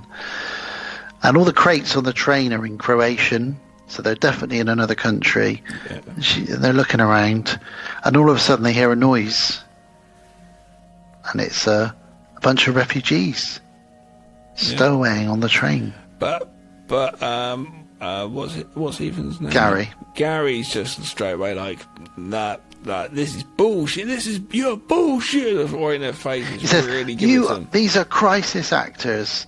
They're paid to do this." And he starts using almost racist slang, calling them names because they're, they look like they're from the Middle East. And he sort of calls them all Ali or something like that. And it's like, oh, this guy's showing some of his true colours a little bit here. Probably slightly racist when he's online or when he's doing his podcast. And he says, "They're definitely crisis actors, and how about I shoot the baby, yeah?" But she's like, "They've got a baby, how can they be crisis actors?" I know, it's a bit full of, like, calm down. Then he puts the gun up to the dad's head. He's literally about to pull the trigger with a countdown for 5, 4, and it's like, calm down. Then just as that tension is about to go, it's broken by what, Dan? The train screeches to a halt. And they're sort of and then they find out that it's about to be searched by soldiers. So some soldiers with big bad dogs get on. She says to him, "Toss the guns." And he's like, "What?" She says, "Toss the guns." Well, they hide them. So they put them up on the top of the crates, and they get off with the rest of the refugees. But he just goes straight up to one of them and says, like, "I'm American. Yep. I'm American." But to be fair, he should be saying, like, "Yeah, give me an MCL. I shouldn't be here, though. What the fuck I'm doing here?" He says, "Guys, I'm an American. I'm a podcaster, yeah?" I thought they would turn around and smack him with a gun or something. Or shoot him. Yeah. But why tell them you're an American podcaster? I guess because it could be like the press, but then again, that might be a bad thing as well. He says, "Trust me, I'm going to blow this shit wide open on my podcast. as soon as we get the hold of the embassy, and while the Russian soldiers go off and start speaking, the Arab guy who didn't speak English turns around and goes, I don't think they understand you, Gary. I don't think they know what you're talking about. And he says, oh, you speak English? I fucking knew it. And he's like, yeah, so all right. This is very much almost like a Hitchcock thing. Because he's kind of right. Or a Twilight Zone type thing, where there's like, Twilight Zone, like, it's on the roof, it's on the window, there's a gremlin on the window. Then they look to him, they look out, there's not. You're just insane. This guy's saying that, and they look to him, and what? No. And it's just like, oh, you feel for Gary. You're like, oh no, believe Gary. But Crystal heard him too. Yeah, that is true. But he says to them... But she's so fucking... she knows everything. She's so fucking cool. She doesn't even react to that. She's like, yeah, I knew that anyway. I'll fucking do it straight away. You know, she's so sneaky. And this guy says, look, you're right. I am a crisis actor, but I'm part of the game. I'm entrenched in... So they're all innocent, the rest of the refugees. They just think they're getting free pass into this country. So we're all in the same position now. I'm American, just pretending. So we've got to play it cool. And they start having a fight, Gary and this guy, which attracts the army, and they sort of pull them apart. But he gets a grenade, and he puts it down the crisis actor's pants, doesn't he? Yeah, he does. It was a bit full on, wasn't it? He explodes his balls right off. I didn't need to do that. Yeah. So yeah, boom, goodbye. So they're driven off by the army, and they're taken back to their army headquarters, where they're interviewed. And they say to her, "Right, where are you? Where do you think you are?" She says, "Well, I was in Mississippi, but judging by your accents, the license plates, the train, and some of the other things I've seen, I'm going to guess that we're in maybe Bosnia. I'm probably leaning towards Croatia. Anyway, call the embassy." And he's like, "Where are your papers?" She's like, "I don't have papers. Call the embassy." And he's like, "No, you must have papers." She says, "Look, I was drugged and brought here." And they say, "What, you mean like Don?" And she says, "Who's Don?" And he says, Don. "Bring in Don." So they bring in Don, and this is the jovial greybeard chap that you mentioned. Yeah. So we meet Don, and they sit and they eat together at the camp. So they're having some food. So Crystal and Don, and he says, as soon as the embassy arrive, Crystal, we are gonna explode this story all over the media. I knew something like this was going on. I just can't believe it's real. Well, they fucked with the wrong Americans here. We're going to really show them what's what. And the embassy car does show up, doesn't it, Gav? Yeah. Little chap driving that. He drives them off. He says, look, you're with me now. We're all safe. I just cannot believe that this is actually happening, that you guys were kidnapped and brought here. But you're safe. We're going to get you home now, you know." And as he's chatting away, Crystal, something in her brain is saying, "This doesn't feel right to me." Well, I wondered what was going to happen, because she first of all puts her hands up into the kind of like the car handle. Yeah. But puts both hands up, and I was like, what's she going to do? Is she bracing for the car to stop all of a sudden? Or what's going to happen?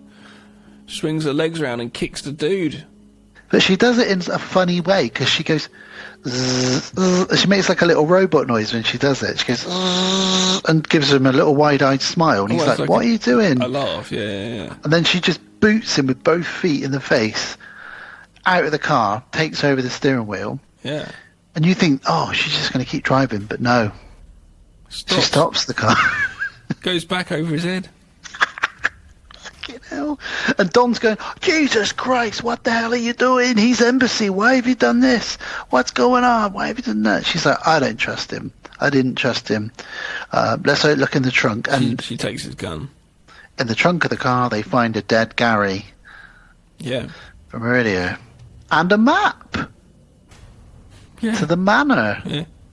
And he says, "Hang on a minute. Why is that map in there?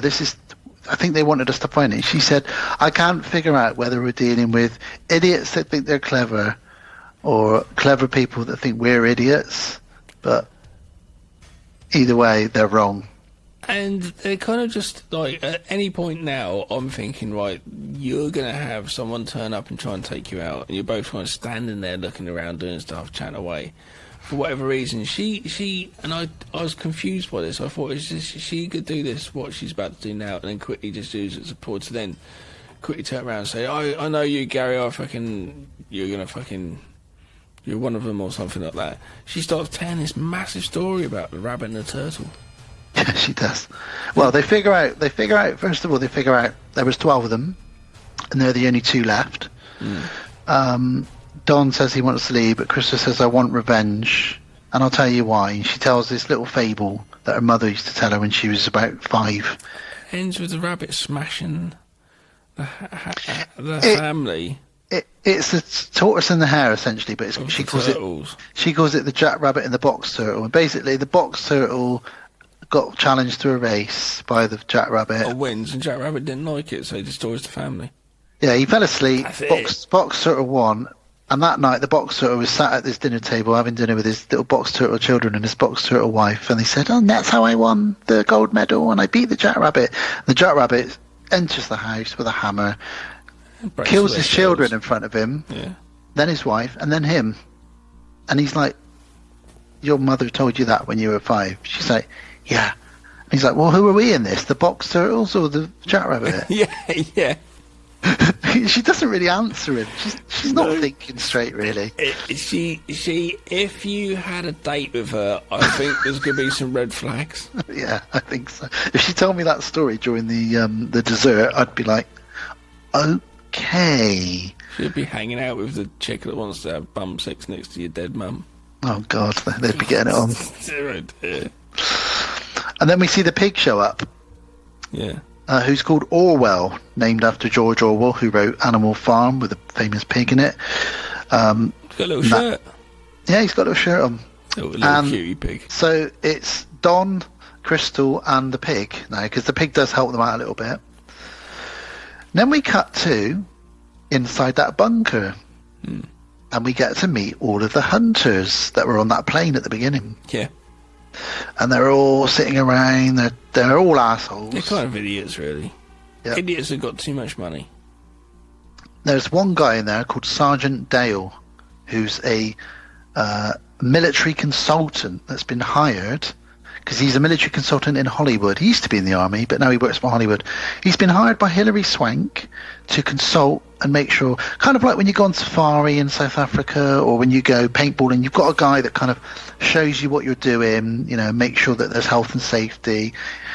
But they're making fun of him. They're saying, oh yeah, you're really good, aren't you? What was that movie you were in again? And he says, Tears of the Sun. Tears of the Sun. Why is the sun crying? Did it? Bruce did Willis. He says, did it even make it to movie theaters? He goes, yeah. He goes, oh yeah, who's in it? He goes, it's got Bruce Willis in it. And then they go, oh yeah, I love Bruce. Bruce is great. Yeah, Bruce. So shout out to Bruce Willis, whom we mentioned earlier. Yeah. But yeah. So he's sort of talking to them all about this, and all of a sudden, Dennis says, I'm going to go for a pee, guys. And they're like, all right, just be quiet, okay? Because don't forget, there's still 2 of them out there, and if you want to kill them, we've got to be nice and ninja-like about this. He goes out for a pee, and he gets his throat. First of all, actually, Don says, is this your pig? To distract him, and then Crystal comes up behind him and slits his throat. Yeah. Panic in the Bunker. Because is that an 80s band? No, Panic in the Bunker. That's a 2000s band, isn't it? They all start sort of running around, and the pig gets tossed in to the bunker, and they're all like, oh my God, it's a pig. They start shooting at it. The pig does get killed. Yeah. It's a decoy, unfortunately. Crystal shows up. She says, what's up, bitch? She just goes and John Wicks everybody. She is a crack shot with her gun. She takes out almost everybody in there, blasting away. She shoots Sergeant Dale, kills most everybody else. I put here great choreography. And then Don shows up, just like in our last film. He says, is everything all right? She goes, yeah, thanks for your help there, by the way. And he says, well, you had it under control. Like the other movie. Yeah, exactly like the other movie. Yeah. And she says, you wanted to ask the embassy guy why this was happening?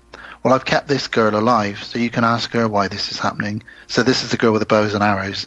Right. And she says to her, why are you doing this? She says, well, I don't really want to tell you. And she goes, all right, bang!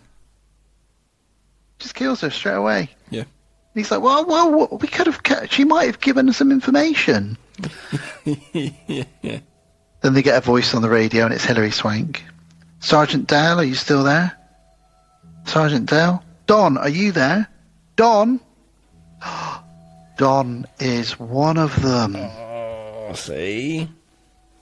And she says, you're one of them. She pulls the gun on him. He says, no, I'm not. She's trying to fuck with you, whoever this is. I don't know who this is. So you start thinking, is he one of them? Is he not one of them? Yeah. Well, she doesn't really fuck around, does she? She just shoots him. She's not the type to fuck around. Yeah.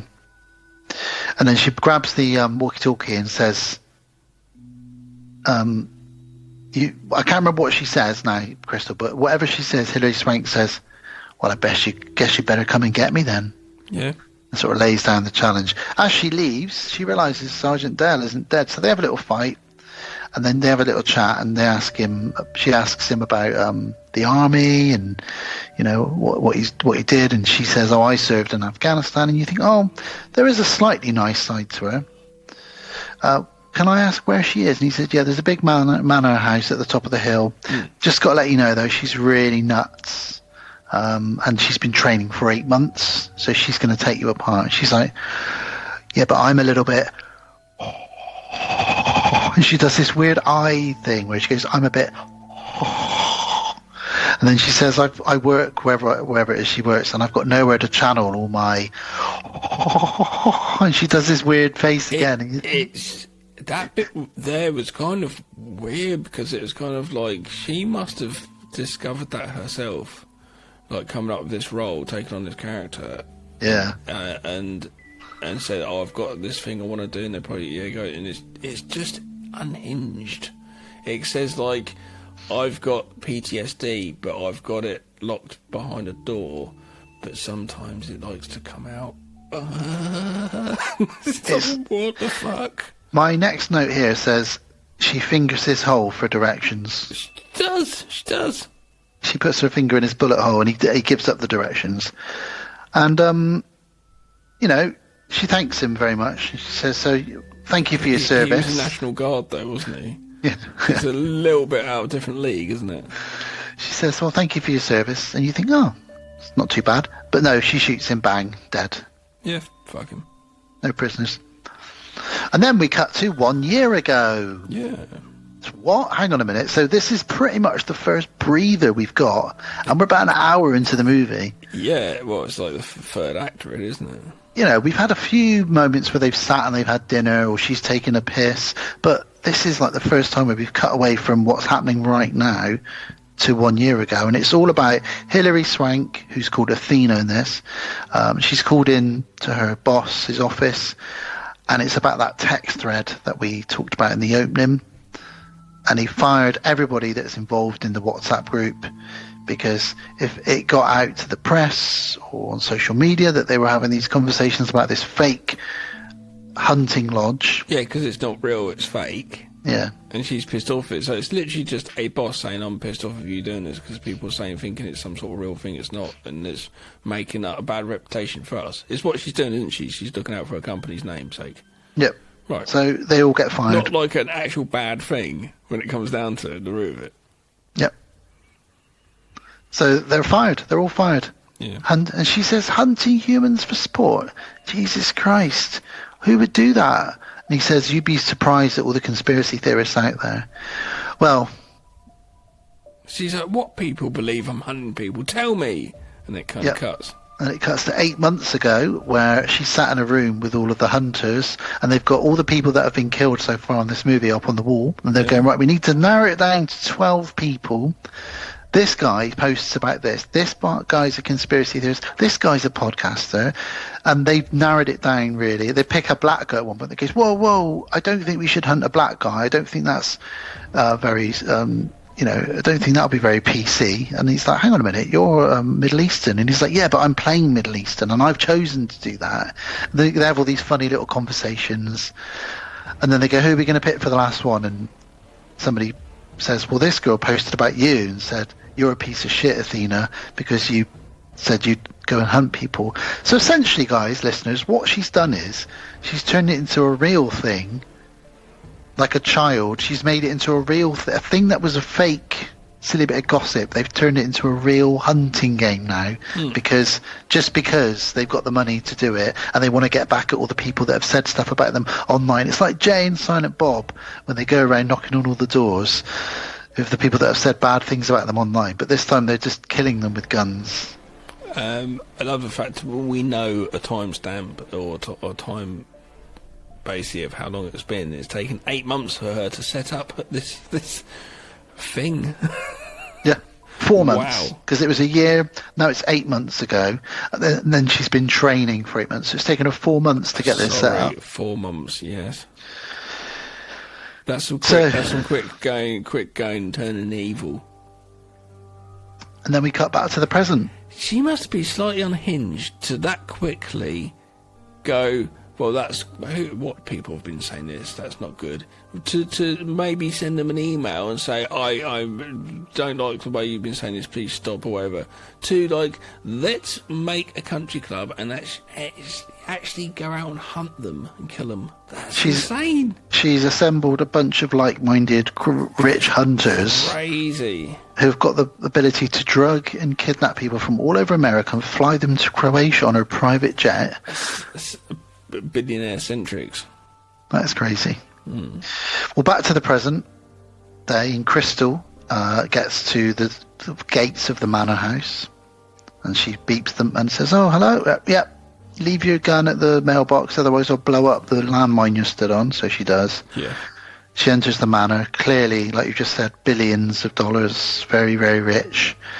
And she sees 12 photos on the wall, which is all of them with the names Yoga Pants, Vanilla Nice, Shut the Fuck Up Gary, and all the other names that they gave them. So when they're hunting them, they, oh yeah, I got Yoga Pants, woohoo, 2 points. Yeah. That kind of thing. And she walks into the kitchen, and Hilary Swank is making some cheese on toast, Gav. She is. And she gives this speech about, you know, when I make cheese on toast, I like to use this particular type of cheese because it just melts better than cheddar, and it's got a nice bounce to it when you're eating it. And she sort of does this. The best way to cut tomatoes is this way with this knife. And she obviously is a woman of a certain class who's trying to show Crystal. Crystal's got this Mississippi accent, so you hear that accent, and she obviously thinks, because she's got that accent, she's uneducated, doesn't know what she's doing, white trash. Do you know what I mean? Yeah. And she starts quoting George Orwell to her, and she's like, yeah, I understand that. I've read that book. And she's like, you've read Animal Farm? She's like, yeah, I've read Animal Farm. And then she lets her talk for a long time. Hilary Swank she says, I know all about you. I know about your mum, she's dead from an overdose. I know about your dad, an alcoholic. I know about your abuse. I know about this, I know about that, and all the jobs and the divorces and everything you've had. When it's all finished, Crystal says, well, that's interesting. But you fucked up because there's 2 Crystal whatevers in my town, and you're talking about the other one. I'm not that Crystal. I'm a different Crystal.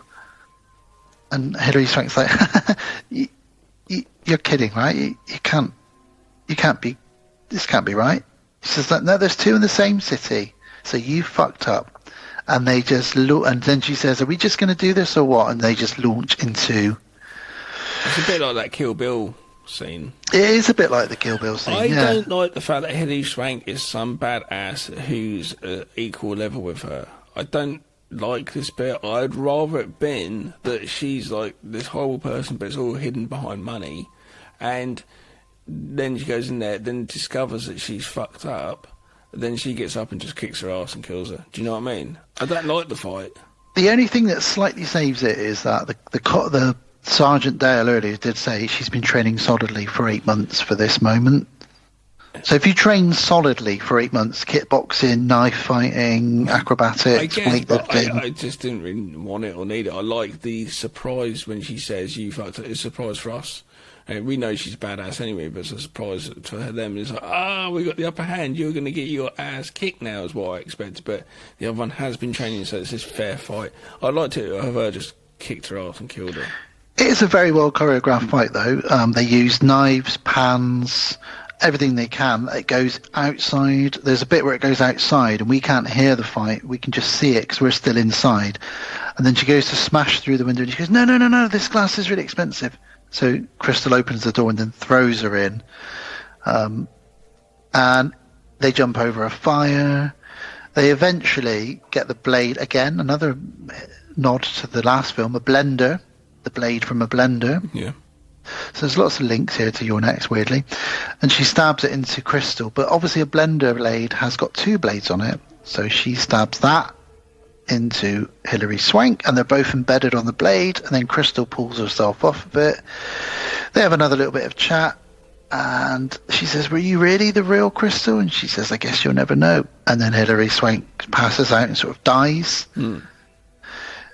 A rabbit walks in. I never really got the rabbit. I'm assuming it's to do with a character in Animal Farm.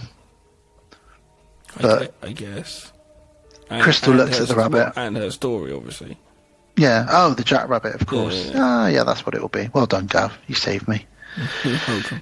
She then eats the grilled cheese sandwich. Yeah, I've got it. But Bunny Kitchen metaphor for her story. There we go. Well done. She eats the grilled cheese sandwich. She uses the blowtorch that is used on a creme brulee to patch up her... cauterize herself. Yeah, cauterize her wounds. Then she goes and puts on one of Hilary Swank's sexy dresses, some sunglasses, grabs a bottle of expensive champagne. Goes and gets on the plane. And they're a bit surprised, obviously. They get on the plane. She says, I killed your boss. I want you to take me home. Is that going to be a problem for any of y'all? And they're like, no, ma'am, of course, ma'am. And then she's really nice to the woman on the plane. She says, you got any caviar? And she goes, yeah. She goes, what's caviar like? She goes, I've never had it. She goes, well, sit down and try some with me now. Do you want some champagne? And then it kind of just ends with that, really. What's going to happen when they land? Like, okay, the pilot and that could be like, right, well, we don't have a boss now, or do we do what are we doing? Well, the choice is yours, really. What do you want to happen? I don't know. I just wondered what they're going to do. But anyway... Does she take over the organisation and start killing everybody from the inside? I did really enjoy that film. Really, really good. I honestly don't know which I prefer out of the 2 we've reviewed. I know that you prefer The Hunt, but I think Your Next is more of a traditional horror film. I'm next for what? You're next. I'm next for what? To say something. Oh, okay. I think Your Next from 2011 is... I won't keep going. Is a more traditional horror film. Yeah. This is more of an action film. It's more of a gory action film, like comedy gore action. I don't know how you'd... But it's also got some mystery elements in it. It's got a fun game vibe to it. And some political satire as well, which I can see why some Americans would be rubbed up the wrong way by this. Some Americans that believe in their constitutional rights, and we know all the problems with guns over there. Our American listeners and friends know that. They don't need us to preach all that shit. But I don't know, they're both very good films. But The Hunt is just, if you haven't seen it, it's only 3 years old now, and it's, I'm sorry to be spoiled for you, really, because I think the first time you watch it, it just blows your socks off, really. It's a really good film. I definitely recommend. Do check it out if you haven't seen it. Hopefully you have, because we were spoiled the fuck out of that. Indeed. Anyway, so thumbs up. Thumbs up. Should we get out and come back? Get out and come back. In, out. Shake it all about, baby. We'll be back soon.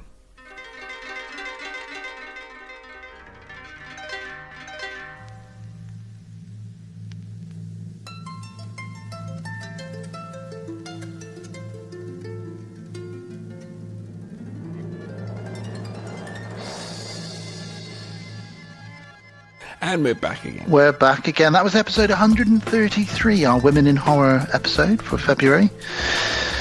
Great episode. Yep. Yeah, thank you for listening. Really, I say great episode. What I mean is great talks. You be the judge, listeners, of whether it was a great episode.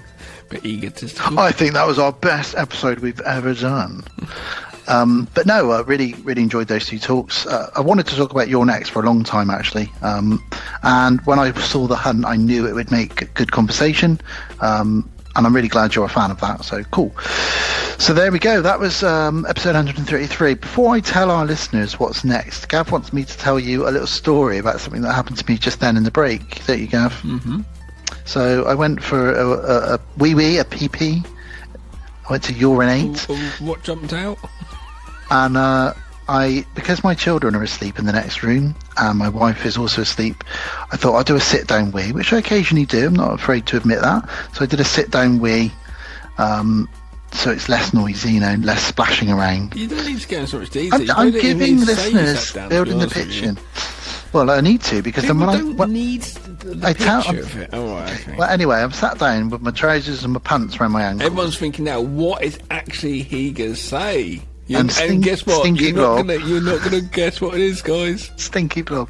And all of a sudden, I looked down at my boxer shorts, which are around my ankles, and this little, well, I say little, quite a big brown spider jumped out and crawled across the bathroom floor. Now, I don't know how long that's been in my pants, quite frankly. And by pants, I mean underwear, to our American listeners. How long has this spider been there? I don't know. But I finished my pee, pulled the flush, and it sort of crawled around. It's a bit like arachnophobia. It went left, then it went right, then it did a little jump. I ended up sort of jumping over it, turning off the bathroom light and running back downstairs. I did, of course, wash my hands, but I told Gav immediately. He was like, well, you should tell our listeners that. So there you go, guys. Dan's pant spider. It'd make a good children's book. If I was a superhero, I'd be Spider Pants. Just undo my flies and loads of spiders would pour out and it's not get suitable baddies. for children, my friend. Not suitable for children. So there we go. Anyway, that was my story. That was episode 133. What is coming up in the next 3 episodes? Let's run through them. So episode 134 is our Patreon episode again. Back around. So Kevin S. Fife, you've chosen The Legacy from 1978 and The Changeling from 1980. So a couple of classic creepy horror-ies. George Hitchcock. Yeah, it's going to be great stuff to talk about those. Gav, you've never seen The Legacy, so I'll be interested to hear your thoughts on that. No, and I absolutely adore The Changeling. And I only got to see The Changeling about 3 or 4 years ago for the first time, and I absolutely adore it. I've seen it probably 2 or 3 times now. I absolutely love it. Good turn off the lights. It's thundery and rainy outside. Yeah. Perfect. So thank you, Kevin. I'll be, if you were listening, get that email over to me. If not, I'll give you a little nudge over the next few days by email, and you can get an email over to us as to why you've chosen those and your thoughts and your memories of them, etc., etc. So that's episode 134. 135 is a couple of Invisible Men episodes. We got Hollow Man from 2000 with Kevin. I'm not going to discuss his Willie Bacon. And the original Invisible Man with Claude Rains from 1933. That's right. So exciting to talk about some invisible times for those two. The Invisible Man would be a real interesting conversation. Of course, John Carpenter did an Invisible Man, didn't he, with Chevy Chase? Chevy Chase. Memoirs of the Invisible Man, which I quite like. Don't really hear people discuss it that much, but... Yeah, well, it's a fine sort of standalone film. It's because it's in the sort of John Carpenter world. So, well, it's not in John Carpenter world, but it's made by John Carpenter, so it gets kind of just not noticed. Yeah. And then, episode 136, Gav, you are going to be so pleased because Easter is upon us for episode 136. Right, yeah. So we will be doing the Leprechaun 5, which is Leprechaun in the Hood. Have we done 1, 2, 3, and 4? Yeah. Incredible. So Leprechaun 5 remember in the Hood. If you put a gun to my head, I could not tell you the synopsis for like 3 or 4. I think number 2 he goes to Vegas, if I remember rightly. 1's got Jennifer Aniston in it. 2's in Vegas. We did 3 and 4 last year. Yeah, man, I can't remember them. I don't really remember those too well. But number 5 is from the year 2000. It's called Leprechaun in the Hood. Leprechaun 6, which is called Back to the Hood from 2002. So we got Gangster Warwick Davis. Gangster rap for both Warwick episodes. Davis That's in a fucking Leprechaun. amazing for that reason alone. Yep. Then he goes to space, I think, afterwards. No, those are the last two. Oh, have we already been in space? We've been in space. That was number 3. He was in space. Remember. I remember. 3 was in space. What was 4? Leprechaun 4. See, exactly. You don't know. I couldn't tell you, but See, I know exactly. 3 was That's in space. why, when we do this episode, I have to watch Leprechaun movies so close to when we record. Otherwise, it's just distant memory. It's just... Hang on, I'll tell you now. Leprechaun 3. Oh, Leprechaun 4 was in space. So what the fuck happened in Leprechaun 3? Oh, I don't know. Who cares? Oh, that's Vegas. We've done them all anyway. But anyway, that's episode 136. That's it, and he had his gold in Vegas. He's gambling. That's it. Yeah. So that's in the future. Yeah, and he brought a sex robot to life. Do you remember that? Killed that guy. Oh, yeah. I Weird. remember that. Really weird. That's the next 3 episodes. So before we do before we say our thank yous and goodbyes and good nights and God blesses, shall I do some admin? Go for it. Okay. First of all, don't forget, guys, if you like Star Wars and if you like horror and you want to support us and Deadbolt Films, then our short film Star Wars Sanctuary Moon has a Kickstarter, a crowdfunder under Kickstarter. Right now, you can support us for as little or as much as you want. We have a target we're trying to achieve. We have about 2 weeks left as of this recording to do it. Different tiers and different things. You can get like a copy of a soundtrack. You'll be able to get the movie before everybody else see it and stuff like that. You know. Some Polaroids of Gav. The Stormtrooper suit is actually up, but that's quite a large tier. It is. And are those Polaroids of you still available? Or is that just for me? I don't know. Okay. Tom stole them. I can send you my spider from my pants as well. But yes, so go there, go to Kickstarter. It's all over our Facebook page, though. Please support us. As always, we are the podcast on Haunted Hill, and we have been the podcast on Haunted Hill. And we are a proud member of the... I feel like I should say that from now on. We've been the podcast on Haunted Hill. We're a proud member of the Legion Podcast Network. Go to legionpodcast.com to find out more about us and all the other shows on there, as well as pretty much every episode any of those shows has done in the past. You can email us directly at the podcast on Haunted Hill at outlook.com. Both the Legion podcast and the podcast on Haunted Hill has a Facebook page, probably where we're both most active. We ourselves have a little community there. You can chat to me, Gav, any of our listeners, friends, supporters, family, people that we've been speaking to for almost 10 years now. It's a fun place to be. It's where you can find out things like Patreon, Kickstarter, just what people have been watching, what trailers people are excited about, and other silly gifs and memes. It's a fun place. We've talked about Deadbolt.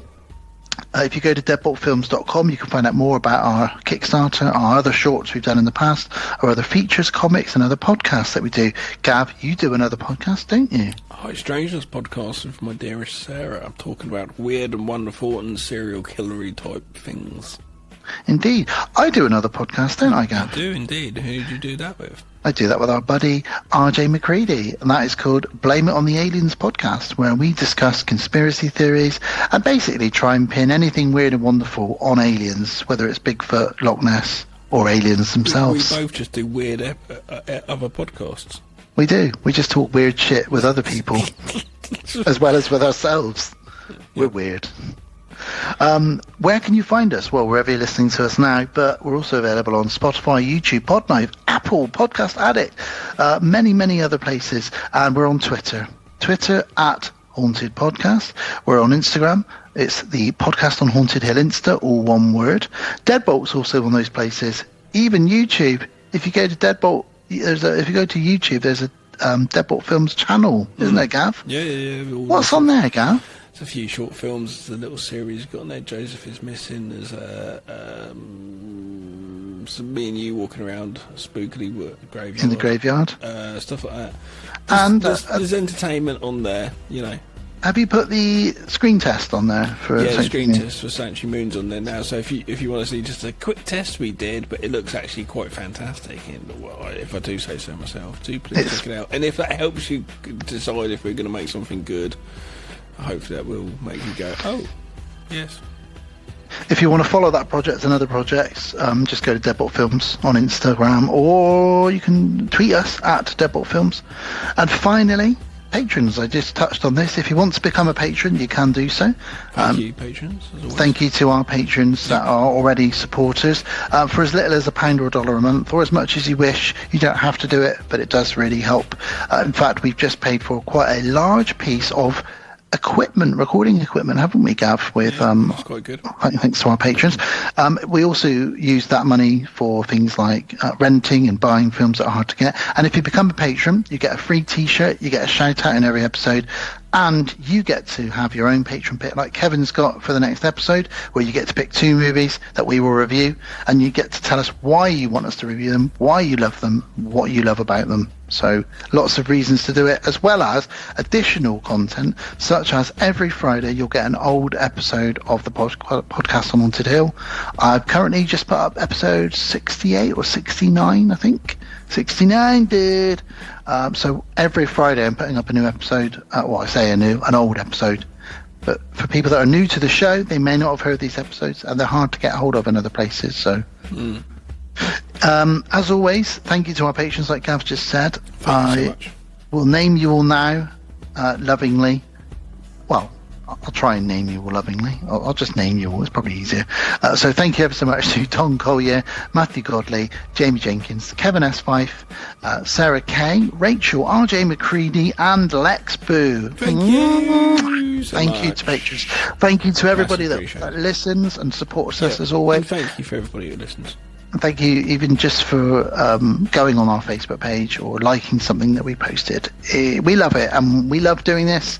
It's coming up to our 10-year anniversary towards the end of this year. As Gav says in every episode, we wouldn't do this if we didn't love it. So even if we had 0 patrons, which we didn't for many years, we would still be doing this, and hopefully someone out there would listen to us. Yep. So there we go, Gav. That was episode 133, Women in Horror. I know. I think that was quite a good cover of both those films, especially the last one, the latter. So yeah. Anyway, I think we get out of here. It's late. Yeah. So it's a good night from Women in Horror. It's a good night to all the women, from all the women in horror. Absolutely. Yeah, actually, do you know what it is? It's a good night from us to all you ladies out there, whether you're in horror or not. Thank you. Yeah, sweet dreams. Sweet dreams are made of these. Who am I to disagree? Good night, everybody. Yeah, shut up. Good night, everybody. Make sure all those windows and doors are locked, and you play safe, guys. Always have a safe word. And if you don't have a safe word, make sure you've got a badass Australian chick staying with you who can help you with home invasions. Bye. Or choosing a safe word. Good night. Thank you for listening to the podcast on Haunted Hill. We will be back again real soon.